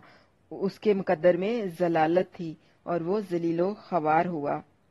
यानी मौत के वक्त जब इंसान को यकीन हो जाए कि अब मेरी मौत तय है, अब मैं कुछ लम्हों का मेहमान हूँ, ऐसे वक्त में अगर कोई इंसान तौबा करेगा तो उसकी तौबा उसे कोई फायदा नहीं देगी, उसकी तौबा कबूल नहीं की जाएगी। यानी किसी मोमन को भी जिसने तलू से पहले नेक अमल ना किया होगा, सूरज तलू होने के बाद वो उसे फायदा नहीं देगा, क्योंकि उस वक्त ईमान और अमल का हुक्म उस शख्स के ईमान और अमल जैसा है जो मौत के गरगरा के वक्त ईमान लाए या अमल करे और इसका फिर कोई फायदा भी नहीं है। जिस तरह सूरत अल मोमिन आयत नंबर 85 में अल्लाह ताला ने फरमाया है, फिर ये न था कि उनका ईमान उन्हें फायदा देता जब उन्होंने हमारा अजाब देख लिया। और इसी तरह हदीस मुबारका से भी ये चीज साबित है कि अल्लाह ताला बंदे की तौबा उस वक्त तक कबूल करता है जब तक कि उसका गरगरा यानी मौत के वक्त गला बोलना न शुरू हो जाए। कहते हैं ना, जब गले में हम गरारे करने के लिए पानी डालते हैं, गले के अंदर से गर गर किसी जो आवाजें निकलते हैं उसको बोलते हैं गरगरा, यानी मौत की आखिरी हिस्स की, जब जान सारे जिस्म से निकलती हुई हलक में आकर फंस जाती है तो उस वक्त को कहते हैं गरगरा, यानी अब मौत हलक के अंदर फंसी हुई है। ऐसे वक्त में ईमान कबूल करना कोई फायदा नहीं देगा। ये तिरमिज़ी शरीफ की हदीस है, 3533 नंबर है इसका। और इसी तरह हाफिज इब्ने कसीर रहमहुल्लाह ने भी फरमाया कि जब काफर उस दिन ईमान लाएगा तो उसे कबूल नहीं होगा, लेकिन जो उससे पहले मोमन होगा तो अगर अपने अमल में दुरुस्त होगा तो वो बहुत बड़ी भलाई पर होगा, और अगर दुरुस्त नहीं होगा और इस वक्त तौबा करेगा तो उसकी तौबा कबूल नहीं होगी। जैसा कि औ कसबत फी ईमानी हा खैरा, यानी उसका नेक अमल उस वक्त कबूल नहीं होगा जब वो उससे पहले इसे करने वाला नहीं था। और उससे अगली बात कौन सी है? कुल इंतज़िरू इन्ना मुंतज़िरून, ये ईमान लाने और नाफरमानी तर्क करने में देर करने वालों के लिए धमकी है। यानी अगर ये सारी चीजें, सारी बातें, सारी हदीस, आयात, अल्लाह ताला के अहकामात को सुनने के बावजूद, पढ़ने के बावजूद अगर तुम ईमान नहीं लाते तो फिर तुम क़यामत का इंतजार करो, फिर तुम्हारे पास और कोई चीज भी नहीं।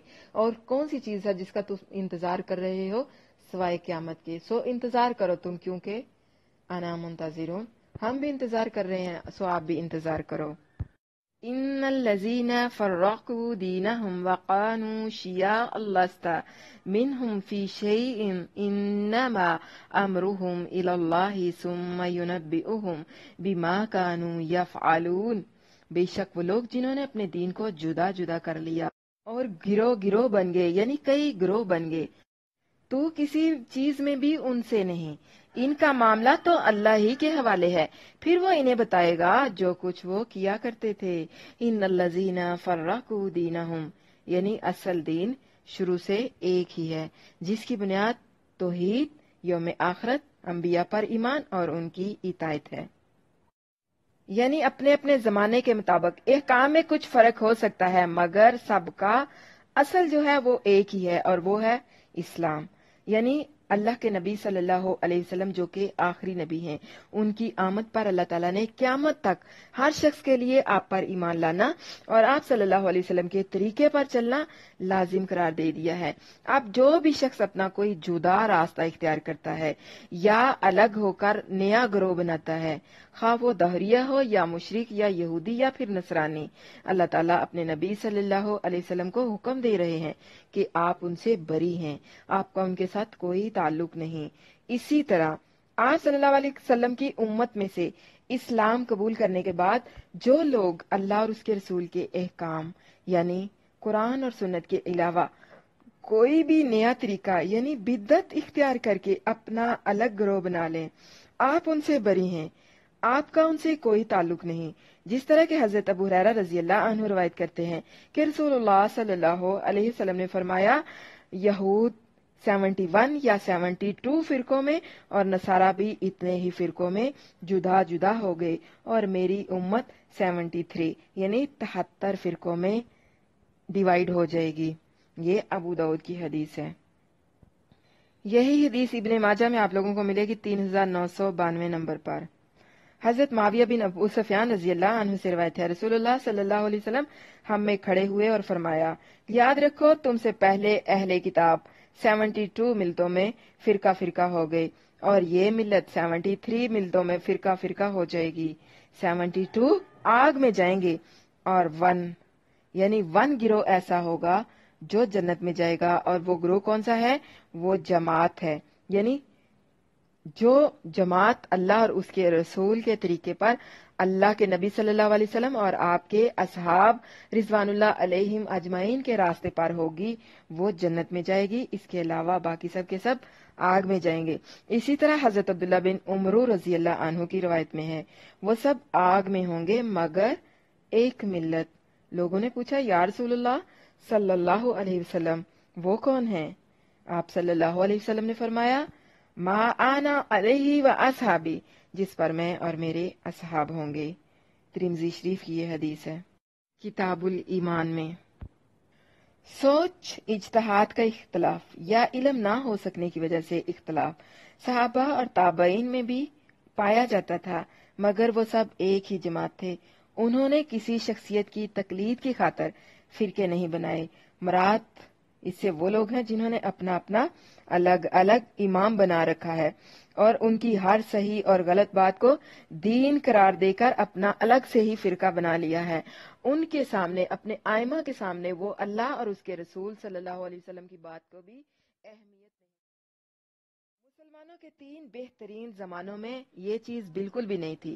پہلے انبیاء کی امتوں کو اسی چیز نے برباد کیا، اور امت محمدیہ صلی اللہ علیہ وسلم کے بگاڑ کا باعث بھی یہی بات ہے کہ قرآن و حدیث کا واضح حکم آنے کے بعد بھی جو لوگ اپنے اپنے مذاہب، اپنے اپنے پیر و مرشد، اپنے اپنے ائمہ، اپنے اپنے فرقے، میرا مذہب، میرا فرقہ، میرا مسلک، میں صحیح، میرا مرشد، میرا امام، باقی سب غلط، اس بات پر جو اڑے ہوئے ہیں، اور انہوں نے اپنے الگ الگ گروہ بنا لیے ہیں، کتاب و سنت کو چھوڑ دیا ہے، کہ اب تو دیکھ کر کہ امت مسلمہ کو شاید کسی چیز پر اکٹھا کیا جا سکے، یا ایک گروہ پر اکٹھا کیا جا سکے، یا ایک مسلک پر اکٹھا کیا جا سکے، یہ تو صرف دیوانے کا خواب ہی دکھائی دیتا ہے۔ اب تو شاید حضرت عیسیٰ علیہ السلام یا پھر امام مہدی رضی اللہ عنہم آ کر ہی ان لوگوں کو ہدایت کی طرف لائیں گے۔ شریعت کی باتوں کے ساتھ ساتھ اللہ تعالیٰ بشارت کا سلسلہ بھی جاری رکھتا ہے۔ پہلے شریعت اور اب بشارت دی جا رہی ہے۔ کس چیز کی بشارت؟ من جاء بالحسنۃ فلہ عشر امثالها ومن جاء بالسیئۃ فلا یجزی الا مثلها وهم لا یظلمون۔ جو شخص نیکی لے کر آئے گا تو اس کے لیے اس جیسی 10 نیکیاں ہوں گی، اور جو برائی لے کر آئے گا سو اسے جزا نہیں دی جائے گی مگر اسی کی مثل، اور ان پر ظلم نہیں کیا جائے گا۔ اب دیکھیے یہاں عدل کے بارے میں بات کی جا رہی ہے۔ اب اللہ تعالیٰ کا نیکی کرنے والوں پر اپنے فضل اور برائی کرنے والوں پر اپنے عدل کا بیان ہے، یعنی نیکی کرنے والوں کے لیے نیکی میں 10 گنا اضافہ کم از کم ہے، ورنہ وہ 700 گنا سے لے کر بے حساب بھی بڑھا دیتا ہے۔ جیسا کہ اللہ تعالیٰ نے جہاد فی سبیل اللہ میں خرچ کرنے والے کی مثال ایک دانے کو 700 دانوں تک بڑھانے کے ساتھ اپنی مرضی کے ساتھ اس سے بھی بڑھانے کی بات فرمائی ہے۔ یعنی عدل کا تقاضا تو یہی تھا کہ سب کچھ برابر ہوتا، لیکن ہم نے پیچھے بھی یہی پڑھا کہ اللہ تعالیٰ نے اپنے اوپر رحمت کو لازم کر لیا ہے، یعنی اللہ تعالیٰ کی رحمت ہے کہ نیکی کرو گے تو ایک نیکی کی 10 نیکیاں ملیں گی، اور اگر گناہ کرو گے تو اگر تم گناہ نہیں کرتے، صرف سوچا ہے گناہ کرنے کا، اسے ترک کر دو گے تو اس کے نہ کرنے پر آپ کو ایک نیکی ملے گی، اور اگر آپ گناہ کر گزرتے ہو तो फिर भी सिर्फ 1 गुनाह लिखा जाएगा, जबकि इसके बरक्स नेकियां 1 करोगे तो 10 मिलेंगी, और फिर 10 से 7 और 700 से बढ़ाकर अल्लाह जितना चाहे उसको दुगने से दुगना कर दे। इसलिए फस्ताबिकुल खैरात, नेकियों में एक दूसरे से दौड़ लगाया करें, एक दूसरे से सबकत ले जाने की कोशिश किया करें। छोटी से छोटी नेकी को भी हकीर ना समझा करें, बल्कि छोटी से छोटी नेकी को भी जमा करने की कोशिश किया करें। ये छोटी छोटी नेकियां आपके लिए नेकियों एक बहुत बड़ा पहाड़ बन जाएंगी। और इसी तरह छोटे से छोटे मामूली से मामूली गुनाह को भी नजरअंदाज नहीं करना चाहिए, उससे भी बचना चाहिए, क्योंकि यही छोटे छोटे गुनाह मिलकर आपके लिए गुनाहों का एक बहुत बड़ा कोहे तूर खड़ा कर देंगे। सही मुस्लिम की हदीस है, 2687 नंबर है। रसूलुल्लाह सल्लल्लाहु अलैहि वसल्लम ने फरमाया, नेकी करने वाले को 10 गुना सवाब है और फिर भी मैं ज्यादा कर देता हूँ, यानी हदीस कुदसी है। और बुराई करने वाले को अखेहरा अजाब, यानी एक ही अजाब देता हूँ और माफ भी कर देता हूँ। और जमीन भर तक जो शख्स खताएं ले आए, अगर इसने मेरे साथ किसी को शरीक ना किया, तो मैं इतनी ही रहमत से उसकी तरफ मुतवज्जो होता हूँ। जो मेरी तरफ बालिश्त भर आए, मैं उसकी तरफ 1 हाथ बढ़ता हूँ, और जो हाथ भर आए, मैं उसकी तरफ 2 हाथ बढ़ता हूँ, और जो मेरी तरफ चलता हुआ आए, मैं उसकी तरफ दौड़ता हुआ आता हूँ। इसी तरह सही बुखारी की एक और हदीस है, 6491 नंबर है इसका। तुम्हारा रब अल्लाह अज़्ज़ा वजल बहुत बड़ा रहीम है, नेकी के सिर्फ कसरत पर नेकी के करने का सवाब अता फरमा देता है, और नेकी के करने पर 10 से 60 तक बढ़ा देता है, और भी बहुत ज्यादा और बहुत ज्यादा। और इसी तरह अगर कोई बुराई का कसद हो फिर ना कर सके तो भी नेकी मिलती है, और अगर इस बुराई को कर गुजरा तो एक ही बुराई जो है नामा माल में लिखी जाती है, और बहुत मुमकिन है कि अल्लाह ताला माफ ही फरमा दे और बिल्कुल ही मिटा दे। सच तो ये है कि हलाकत वाले ही अल्लाह के यहाँ हलाक होते हैं, यानी नेकी के इरादे से ही नेकियां मिलनी शुरू हो जाती हैं। गुनाह जब तक ना करें नहीं लिखा जाता। हाफिज इब्ने कसीर राहिमहुल्लाह ने एक बहुत ही बेहतरीन बात की कि बुराई छोड़ने वाला जो उसे नहीं करता 3 तरह का होता है। कभी तो वो उसे अल्लाह ताला की खातिर छोड़ता है, उस पर एक नेकी लिखी जाती है कि बुराई से अल्लाह के लिए रुक जाना एक अमल और नियत है, जैसा कि बाज हदीस में भी है कि इसने मेरी खातिर छोड़ा है। और कभी वो गफलत या भूल की वजह से बुराई नहीं करता, इसे ना गुनाह मिलता है ना सवाब, क्योंकि उसकी नीयत ना खैर की थी ना शर की। और कभी पूरी अपनी कोशिश के बावजूद बस ना चलने की वजह से वो कर नहीं सकता। जिस तरह के एक शख्स को डॉक्टर मना कर देता है कि अगर तुमने शराब पी तो तुम्हारी मौत वाक़या हो जाएगी, या अगर तुमने सिगरेट पिया तो इससे तुम्हारी मौत वाक़या हो जाएगी, तो ऐसे में वो अल्लाह से डर कर गुनाह नहीं छोड़ता, अल्लाह से डर कर शराब नहीं छोड़ता। वो डॉक्टर के कहने पर अपनी मौत से डर कर वो छोड़ता है, तो इसके लिए उसको कोई नेकी नहीं दी जाएगी, क्योंकि ये शख्स उसी शख्स की तरह है जिसने वो बुराई की हो। जैसा कि सही हदीस में नबी करीम सल्लल्लाहु अलैहि वसल्लम का फरमान है, बुखारी शरीफ की हदीस है किताबुल ईमान, और यही हदीस मुस्लिम शरीफ में भी है। हदीस का नंबर है 2888। नबी करीम सल्लल्लाहु अलैहि वसल्लम ने फरमाया, जब 2 मुसलमान अपनी तलवारें लेकर एक दूसरे के मुकाबले में आए तो कातिल और मकतूल खिलाहुमा फिन्नार, दोनों आग में होंगे। लोगों ने पूछा, या रसूलुल्लाह सल्लल्लाहु अलैहि वसल्लम, ये तो कातिल है, तो मकतूल का क्या मामला? यानी कातिल की बात तो समझ में आती है, तो मकतूल का क्या मामला है? फरमाया, वो भी अपने साथी के कत्ल की हिर्स रखता था, यानी वो शख्स भी ये चाहता था कि अपने दोस्त को कत्ल कर ले। इसी तरह एक और हदीस में अल्लाह के नबी सल्लल्लाहु अलैहि वसल्लम ने फरमाया कि इंसान अपने माँ बाप को खुद गाली देता है। सहाबा ने अर्ज की, अल्लाह के नबी सल्लल्लाहु अलैहि वसल्लम, कोई अपने माँ बाप को खुद गाली कैसे दे सकता है? तो आपने फरमाया, जब हम किसी को कहते हैं कि तेरी माँ को ऐसे या तेरी बहन को ऐसे, तो बदले में वो आगे समय कहता है तेरी माँ ऐसे या तेरी बहन ऐसे। तो मतलब क्या इसका कि उसने खुद अपनी माँ को गाली दी और उसने खुद अपनी माँ को गाली दी, यानी दोनों ही एक दूसरे के साथ बुराई पर तमा किए हुए थे। वो उसको गालियां देना चाहता था, वो उसको गालियां देना चाहता था। इसी तरह जिस तरह ये कातिल और मकतूल वो भी कातिल को मारना चाहता था, एक का वार पहले चल गया, तो कातिल और मकतूल دونوں ہی جہنمی ہیں، کیونکہ وہ بھی اپنے بھائی کو قتل کرنے کا طمع رکھتا تھا۔ یعنی رسول اللہ صلی اللہ علیہ وسلم نے لوگوں کی 4 قسمیں بتائی ہیں اور اعمال کی 6 قسمیں۔ بعض تو وہ لوگ ہیں جنہیں دنیا اور آخرت میں وسط اور کشادگی دی جاتی ہے، بعض وہ ہیں جن پر دنیا میں کشادگی ہوتی ہے اور آخرت میں تنگی، بعض وہ ہیں جن پر دنیا میں تنگی ہوتی ہے اور آخرت میں انہیں کشادگی ملتی ہے، اور بعض وہ ہیں جو دونوں جہاں میں بدبخت ہی رہتے ہیں، اس دنیا میں بھی بے آبرو ذلیل و خوار اور اس دنیا میں بھی رسوا۔ اور اسی طرح اعمال کی بھی 6 قسمیں ہیں۔ 2 قسمیں تو ثواب واجب کر دینے والی ہیں، ایک برابر کا، ایک 10 گنا اور ایک 700 گنا۔ دوسری چیز یعنی واجب کر دینے والی 2 چیزیں وہ ہیں جو شخص اسلام اور ایمان پر مرے، اللہ کے ساتھ کسی کو شریک نہ کیا ہو تو اس کے لیے جنت واجب ہے، اور تیسری چیز وہ جو کفر پر مرے اس کے لیے جہنم واجب ہو جائے گی۔ اور اسی طرح چوتھے نمبر پر ہے جو نیکی کا ارادہ کرے، گو اس نے اسے نہ کیا ہو تو اسے 1 نیکی ملتی ہے، اس لیے کہ اللہ جانتا ہے کہ اس نے دل سے نیت کی، ارادہ کیا، اس کے دل نے اسے سمجھا، اس کی حرص کی۔ اور جو شخص برائی کا ارادہ کرے اس کے ذمہ گناہ نہیں لکھا جاتا، اور جو کر گزرے اسے صرف 1 گناہ ہوتا ہے اور وہ بڑھایا بھی نہیں جاتا۔ اور اسی طرح جو نیکی کا کام کرے اسے 10 نیکیاں ملتی ہیں، اور پھر اللہ عز و جل کی راہ میں خرچ کرے اسے 700 گنا ملتا ہے۔ یہ سنن نسائی کی حدیث ہے 3186۔ علامہ البانی رحمہ اللہ نے اسے صحیح کہا ہے۔ تو نیکیوں کے معاملے میں کوشش کرتے رہنا چاہیے اور ذرا ذرا سی بھی نیکی کو سنبھالنا چاہیے، اسے ضائع نہیں کرنا چاہیے۔ قل اننی ہدانی ربی الی صراط مستقیم دینا قیما ملۃ ابراہیم حنیفا وما کان من المشرکین۔ کہہ دے بے شک مجھے تو میرے رب نے سیدھے راستے کی طرف رہنمائی کر دی ہے، جو مضبوط دین ہے، ابراہیم کی ملت جو یک طرفہ ہے، مشرکوں میں سے نہیں تھا۔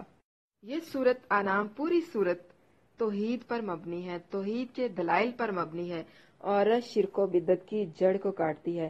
یعنی پوری سورت میں توحید کو دلائل سے ثابت کرنے اور مشرکین کی تردید کے بعد اب آخر میں پھر خلاصہ چند انہی حقائق کی صورت میں بیان فرمایا ہے۔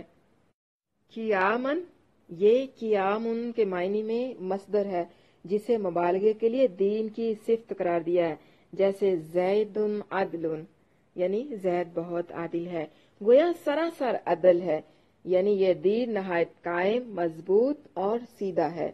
وما کانا من المشرکین، مشرکین مکہ اور یہود نصارہ ان کی یہ آیت تردید کرتی ہے، جو اس گمان میں مبتلا ہیں کہ وہ دین ابراہیم یعنی حضرت ابراہیم کی ملت پر قائم ہے۔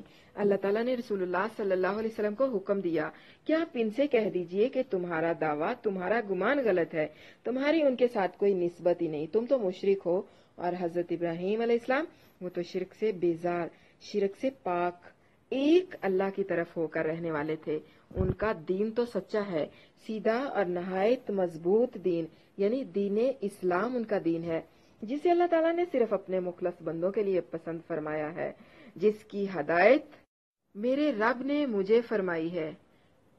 یعنی سورت کے آخر میں بھی اللہ کے نبی صلی اللہ علیہ وسلم سے فرمایا جا رہا ہے کہ آپ ان کو بتا دیں کہ میں بالکل ٹھیک دین پر جا رہا ہوں، وہ بھی شرک سے بیزار تھے، میں بھی اللہ کا فرما بردار بندہ ہوں۔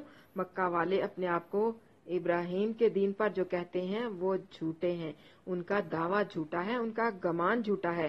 ہم سب کے لیے صرف اللہ تعالیٰ نے ایک ہی حکم دیا ہے، اور وہ یہی حکم ہے، ھذا صراطی مستقیما، کہ میرا ہی سیدھا راستہ ہے، اسی پر چلنا ہے۔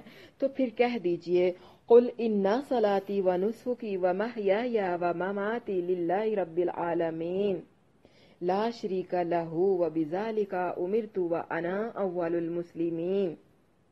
کہہ دے بے شک میری نماز اور میری قربانی اور میری زندگی اور میری موت اللہ کے لیے ہے، جو جہانوں کا رب ہے، اس کا کوئی شریک نہیں، اور مجھے اسی کا حکم دیا گیا ہے، اور میں حکم ماننے والوں میں سب سے پہلا ہوں۔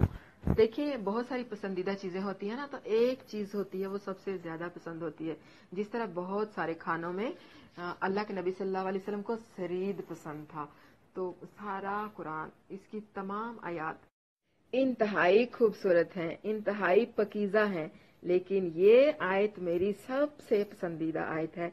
मुझे लगता है इस आयत के बाद, इस पर अमल करने के बाद मेरे पास कुछ बाकी नहीं बचता। कुल इन्न सलाती व नुसुकी व महयाया व ममाती लिल्लाहि रब्बिल आलमीन। जब मैं इसको पढ़ती हूँ तो मुझे ऐसा लगता है मेरे सीने में सुकून सा उतर जाता है, जैसे मेरे दिल में ठंडक सी पड़ गई है, और फिर मुझे इससे बेहतर कुछ भी नजर नहीं आता। यानी आप सल्लल्लाहु अलैहि वसल्लम इनको बता दें कि मेरी सारी इबादत अल्लाह रब्बुल आलमीन के लिए है, मेरी कुर्बानी, मेरी जिंदगी, मेरी मौत, यानी मेरा हर मामला अल्लाह रब्बुल आलमीन के लिए है। ये जो सूरत है इंसान को अल्लाह का बंदा बनाना सिखाती है, यानी इंसान इस सूरत को पढ़ने के बाद सही मायनों में अल्लाह का बंदा बनता है। इस आयत के अंदर 4 चीजों का तज़किरा किया गया है।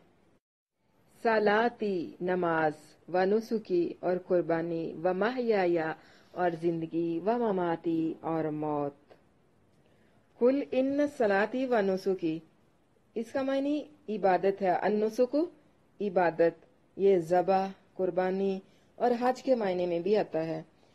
जैसा कि फरमाया वलिकुल्ली उम्मतिन जअलना मनसकल्ली यज़कुरुस्मल्लाहि अला मा रज़क़हुम मिन बहीमतिल अनआम।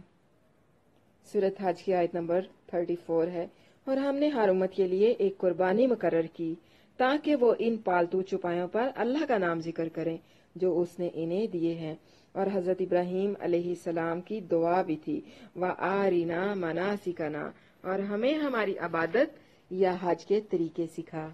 अस्सलातु मतलब कल्बी, जबानी और जिस्म की तमाम अज़ा की जो इबादत है उनका मजमुआ है। किसके लिए है? अल्लाह रब्बुल आलमीन के लिए। व महयाया व ममाती, यानी मुशरिकीन और यहूद नसारा की कल्बी, जबानी और जिस्मानी इबादत मसलन क़याम, रुकू और सजूद, ये सब गैरुल्लाह के लिए थी। इस तरह उनकी कुर्बानियां और उनकी जिंदगी और मौत का वक़्त सब उन्हीं की नजर था। हाँ, कभी अल्लाह ताला को भी शामिल कर लेते थे। फरमाया इनसे साफ फरमा दीजिए कि मेरा तो ये सब कुछ एक अल्लाह ही के लिए है जिसका कोई शरीक नहीं। मुझे तो यही हुक्म दिया गया है और सबसे पहले मैं अपने आप को अल्लाह ताला के सुपुर्द करने वाला हूँ और उसी का फरमाबरदार बनाने वाला हूँ। मेरा जीना और मरना भी उस अकेले अल्लाह के लिए है और उसका कलमा बुलंद करने के लिए है और उसके साथ शिरक को खत्म करने के लिए है, हत्ता कि इसी पर मेरी मौत आ जाए। यानी इसी पर अगर मुझे मौत आ जाती है तो भी कोई गम नहीं, क्योंकि मेरा जीना, मेरा मरना अल्लाह रब्बुल आलमीन के लिए। जब दीन इस्लाम आया तो इससे पहले वाले तमाम जो मज़ाहिब थे उनको मनसूख कर दिया गया। जब कुरान आया तो कुरान से पहले वाली तमाम शरीयतें जो थी उनको मनसूख कर दिया गया। यानी रसूलुल्लाह सल्लल्लाहु अलैहि वसल्लम के दीन के साथ पहले के कुल दीन मनसूख हो गए और ना मनसूख होने वाला, ना बदलने वाला, हमेशा रहने वाला दीन कौन सा है? दीन इस्लाम, जो आप सल्लल्लाहु अलैहि वसल्लम को मिला, जिस पर एक जमात क़यामत तक कायम रहेगी और इस पाक दीन का झंडा क़यामत तक लहराती रहेगी। रसूलुल्लाह सल्लल्लाहु अलैहि वसल्लम का फरमान है, सही बुखारी की हदीस है 3443 नंबर पर, हम अंबिया की जमात अल्लाह की भाई हैं, हम सबका दीन एक ही है। हमारा उठना, हमारा बैठना, हमारा जीना मरना अल्लाह के लिए हो जाए। अल्लाह को वो बंदा पसंद आ जाएगा कब? जब हमारी जिंदगी सुन्नत रसूल के मुताबिक गुजरेगी और हमारी जिंदगी का हर अमल सुन्नत रसूल के मुताबिक होगा। अपने आप को अल्लाह के लिए वक्फ कर दें, यानी ला इलाहा इल्लल्लाह कह दिया तो आप उस पर जम जाएं। इस बात को अपनी जिंदगी का मतलूब बना लें, अपनी जिंदगी का मकसूद बना लें। मेरी जिंदगी का मकसद तेरे दीन की सरफराजी, मैं इसीलिए मुसलमान, मैं इसीलिए नमाजी। हशर में अल्लाह सबसे यही कह दे कि ये मेरा वो बंदा है जो मुझे राजी करने में लगा रहा, दीन को फैलाने में लगा रहा, कुरान के लिए काम करता रहा, भलाई और दीन का काम करता रहा, लोगों को मेरी तरफ दावत देता रहा, मेरी वजह से लोगों के करीब गया, मेरी वजह से लोगों के साथ इसने मोहब्बतें की, मेरी वजह से लोगों के साथ इसने दुश्मनियां की, और मेरा जिस्म और मेरा ज़हन और मेरी सलाहियतें, मेरी खूबियां, मेरा वक्त, मेरा माल सब का सब किसके लिए है? अल्लाह के लिए। मेरा सब कुछ अल्लाह के लिए काम आ जाए, अल्लाह के दीन के लिए काम आ जाए, इससे बड़ी कोई खुशकिस्मती नहीं हो सकती। तो इस चीज को अपनी जिंदगी का अव्वलीन मकसद बना लें। इन्न सलाती व नुसुकी व महयाया व ममाती लिल्लाहि रब्बिल आलमीन, कि बेशक मेरी नमाज, मेरी कुर्बानी और मेरी जिंदगी और मेरी मौत अल्लाह रब्बुल आलमीन के लिए है, जो तमाम जहानों का रब है। कुल अगैरल्लाहि अबगी रब्बन व हुवा रब्बु कुल्लि शैइन वला तक्सिबु कुल्लु नफ्सिन इल्ला अलैहा वला ताजिरु वाजिरतुम विज़रा उखरा सुम्मा इला रब्बिकुम मर्जिउकुम फयुनब्बिउकुम बिमा कुंतुम फीही तख्तलिफून। कह दे, क्या मैं अल्लाह के सिवा कोई और रब तलाश करूं? हालांकि वो हर चीज का रब है और कोई जान कमाई नहीं करती मगर अपने आप पर, और न कोई बोझ उठाने वाली किसी दूसरी का बोझ उठाएगी। फिर तुम्हारे रब ही की तरफ तुम्हारा लौट कर जाना है, तो वो तुम्हें बताएगा जिसमें तुम इख्तलाफ किया करते थे। मक्का के मुशरिक अल्लाह ताला को रब मानते थे मगर माबूद कई बना रखे थे, जिनसे उनका मकसद क्या था? नफा नुकसान की उम्मीदें रखना। उन्हीं की पूजा भी करते थे, उन्हीं को पुकारते भी थे। तो अल्लाह ताला ने कुरान मजीद में अपने इलाह यानी अपने रब होने को, अपनी ओलोहियत को यानी अपने माबूद होने की दलील को बार बार पेश किया है। यहाँ पर भी यही मुराद है कि इबादत तो सिर्फ उसी की हो सकती है जो रब हो। इसलिए तुम्हारा गैरुल्लाह को पुकारना, उनकी इबादत करना, रब बनाना ही बेफायदा है, शिरक है, बेमायनी है। अब अल्लाह के सिवा मैं किसी और की इबादत करके उसे अपना रब कैसे बनाऊं, जबकि हर शय का, जबकि हर चीज का, कायनात के अंदर मौजूद हर चीज का मालिक अल्लाह ताला है। वही सब का रब है, वही माबूदे बरहक है। मेरा रब तो सिर्फ अल्लाह है, मैं उसके सिवा किसी और के आगे नहीं झुकूंगी या हम किसी और के आगे नहीं झुकेंगे। हर किसी को अपना बोझ खुद उठाना पड़ेगा। फिर अल्लाह ताला तुम्हें बताएगा, फिर सब कुछ बहुत वाज़ेह हो जाएगा। बहुत बेहतरीन है हम, लेकिन सबसे बेहतरीन हम उस वक़्त होंगे जब हम ये कहेंगे कि हमारी नमाजें, हमारी कुर्बानियाँ, हमारी इबादतें, हमारा जीना मरना सब कुछ अल्लाह रब्बुल आलमीन के लिए है। यानी वक्ती मुसलमान नहीं बनना, 24 घंटे के मुसलमान बनना है।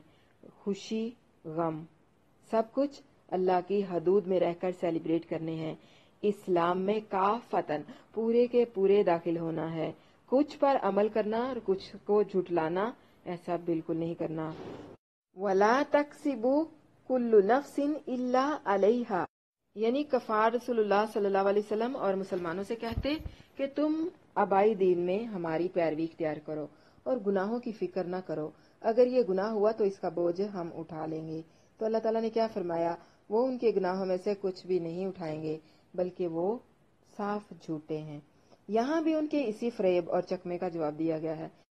फरमाया कोई भी गुनाह, कोई जान अगर कोई गुनाह कमाती है तो वो उसी पर होता है, कोई दूसरी जान किसी सूरत उसे नहीं उठाएगी।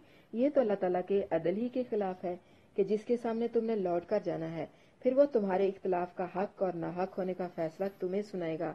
अब ऐसा तो नहीं हो सकता ना कि जुर्म बाप ने किया हो और सजा बेटे को मिले, या जुर्म बेटे ने किया हो और सजा बाप को मिले, या गलती माँ की हो और सजा बेटी को दी जाए, या जुर्म शौहर ने किया हो और सजा बीवी को मिले। हरगिज हरगिज नहीं।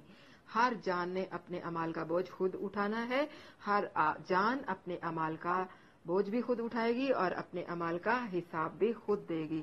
इसलिए बहुत सारे जो खावन अपनी बीवियों से नाजायज काम करवाते हैं ना, कि तुम प्लकिंग करवा लो, तुम ये करवा लो, तुम बेपर्दा बेहजाब फिरो, तो तुम पर जो गुनाह होगा ना वो मेरे जिम्मे, मेरे खाते में डाल देना। ना ना ना, बिल्कुल झूठ, ऐसा बिल्कुल नहीं होगा। हर जान अपने गुनाह का बोझ खुद उठाएगी। इसलिए इस तरह की खुशफहमियों में आकर खुद को तसल्ली देने के लिए शौहरों के पीछे या किसी भी दूसरे के पीछे लगकर जुर्म ना करें। ना शौहर बीवियों का सहारा लेकर और ना बीवियां शौहरों का सहारा लेकर जुर्म करें, क्योंकि अमाल का हिसाब खुद देना है। कब्र अपनी अपनी, अमाल नामे अपने अपने, जन्नत और जहन्नम भी अपनी अपनी होनी है। और रोजे क़यामत तो फिर किसी ने काम भी नहीं आना, ना कोई शौहर, ना कोई बेटा, ना वो रिश्ते जिनकी हम दुनिया में بہت چاہت کرتے ہیں اور ان کے لیے ہم اللہ تعالیٰ کو بھی ناراض کر دیتے ہیں۔ روزی قیامت ہم خود کہیں گے یا اللہ ان سب کو جلا دے، بس ہمیں بچا لے۔ اس وقت کون کام آئے گا؟ اپنے اعمال کام آنے ہیں، اور گناہ کا بوجھ کس سے اٹھانا ہے؟ خود اپنی جان نے۔ تو اس لیے احتیاط کیجیے۔ وَهُوَ الَّذِي جَعَلَكُمْ خَلَائِفَ الْأَرْضِ وَرَفَعَ بَعْضَكُمْ فَوْقَ بَعْضٍ دَرَجَاتٍ لِيَبْلُوَكُمْ فِي مَا آتَاكُمْ إِنَّ رَبَّكَ سَرِيعُ الْعِقَابِ وَإِنَّهُ لَغَفُورٌ رَحِيمٌ۔ اور وہی ہے جس نے تمہیں زمین کی جانشین بنایا اور تمہارے بعض کو بعض پر درجوں میں بلند کر دیا، تاکہ وہ ان چیزوں میں تمہاری آزمائش کرے جو اس نے تمہیں دی ہیں۔ بے شک تیرا رب بہت جلد سزا دینے والا ہے، اور بے شک وہ یقیناً بے حد بخشنے والا نہایت مہربان ہے۔ وَهُوَ الَّذِي جَعَلَكُمْ خَلَائِفَ الْأَرْضِ، یعنی زمین میں ایک دوسرے کے بعد اقتدار بخشا یا ایک دوسرے کا جانشین اور وارث بنایا۔ اللہ تعالیٰ نے حضرت آدم سے فرمایا کہ تمہیں زمین کا خلیفہ بنا دیا گیا ہے، بعض کو بعض پر درجات عطا فرمائے ہیں۔ اس میں اللہ تعالیٰ کی حکمت کیا ہے کہ کسی کو کسی پر فضیلت عطا کی گئی تاکہ اس میں تمہاری آزمائش ہو سکے۔ اس لیے کسی سے حسد نہیں کریں، اللہ نے جو دیا ہے اس نعمت پر اس کا شکر ادا کریں، اور جو اس نے نہیں دیا اس میں بھی اس کی کوئی حکمت ہے، اس کی حکمت کو تلاش کرنے کی کوشش کریں۔ خاص طور پر یہ بات نوٹ کریں کہ جن کو دیا ہے ان کی آزمائش ہے، تاکہ جو کچھ اس نے تمہیں بخشا ہے اس میں تمہاری آزمائش ہے۔ اس نے تمہارے درمیان مختلف طبقات بنائے، کوئی غریب، کوئی امیر، کوئی خوش گفتار، کوئی بد اخلاق، کوئی لمبا اور کوئی چھوٹے قد کا، کوئی موٹا اور کوئی سمارٹ، کوئی گورا اور کوئی کالا، کوئی بہت خوبصورت تو کوئی بدصورت۔ یہ سب اس کی حکمت ہے تاکہ اسے آزمائش اور امتحان ہو جائے کہ آدمی جو ہے وہ صبر کرتا ہے یا نہیں کرتا، تاکہ امیروں کی امیری اور فقیروں کے صبر کا اندازہ ہو سکے۔ مال کا زیادہ ہونا بھی آزمائش ہے اور مال کا کم ہونا بھی آزمائش ہے۔ یعنی شکل و صورت، مال و دولت، علم و عقل میں ایک دوسرے پر برتری بخشنے کا مقصد اپنی دی ہوئی نعمتوں میں تمہارا امتحان لینا مقصود ہے۔ اگر کفر اختیار کر کے ناکام ہو گئے تو بہت جلد سزا مل جائے گی، کیونکہ ہر آنے والی چیز جو ہے وہ قریب ہے، اور موت اور قیامت تو یقیناً آنے والی ہیں اور بہت جلد آنے والی ہیں۔ اور اگر ایمان لے آئے پھر کوئی غلطی نہ بھی ہوئی تو وہ ذات پاک ہے، بہت بخشنے والی اور بے حد رحم والی۔ الحمدللہ، دیکھیے سورت کا آغاز الحمدللہ سے ہوا، یعنی اللہ کی تعریف کے ساتھ، اور اس کا اختتام بھی کس کے ساتھ ہوا؟ انہ لغفور رحیم، اللہ کی رحمت کے ساتھ، اس کی تعریف کے ساتھ۔ یعنی اللہ کے فرما بردار بن کر رہنا ہے، اللہ کی تعریف کرتے رہنا ہے، اور ہر وقت اللہ تعالیٰ کی حمد و ثنا کرتے رہنا ہے۔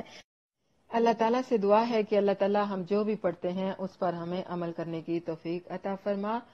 سبحان ربک رب العزت عما یصفون والسلام علی المرسلین والحمد للہ رب العالمین۔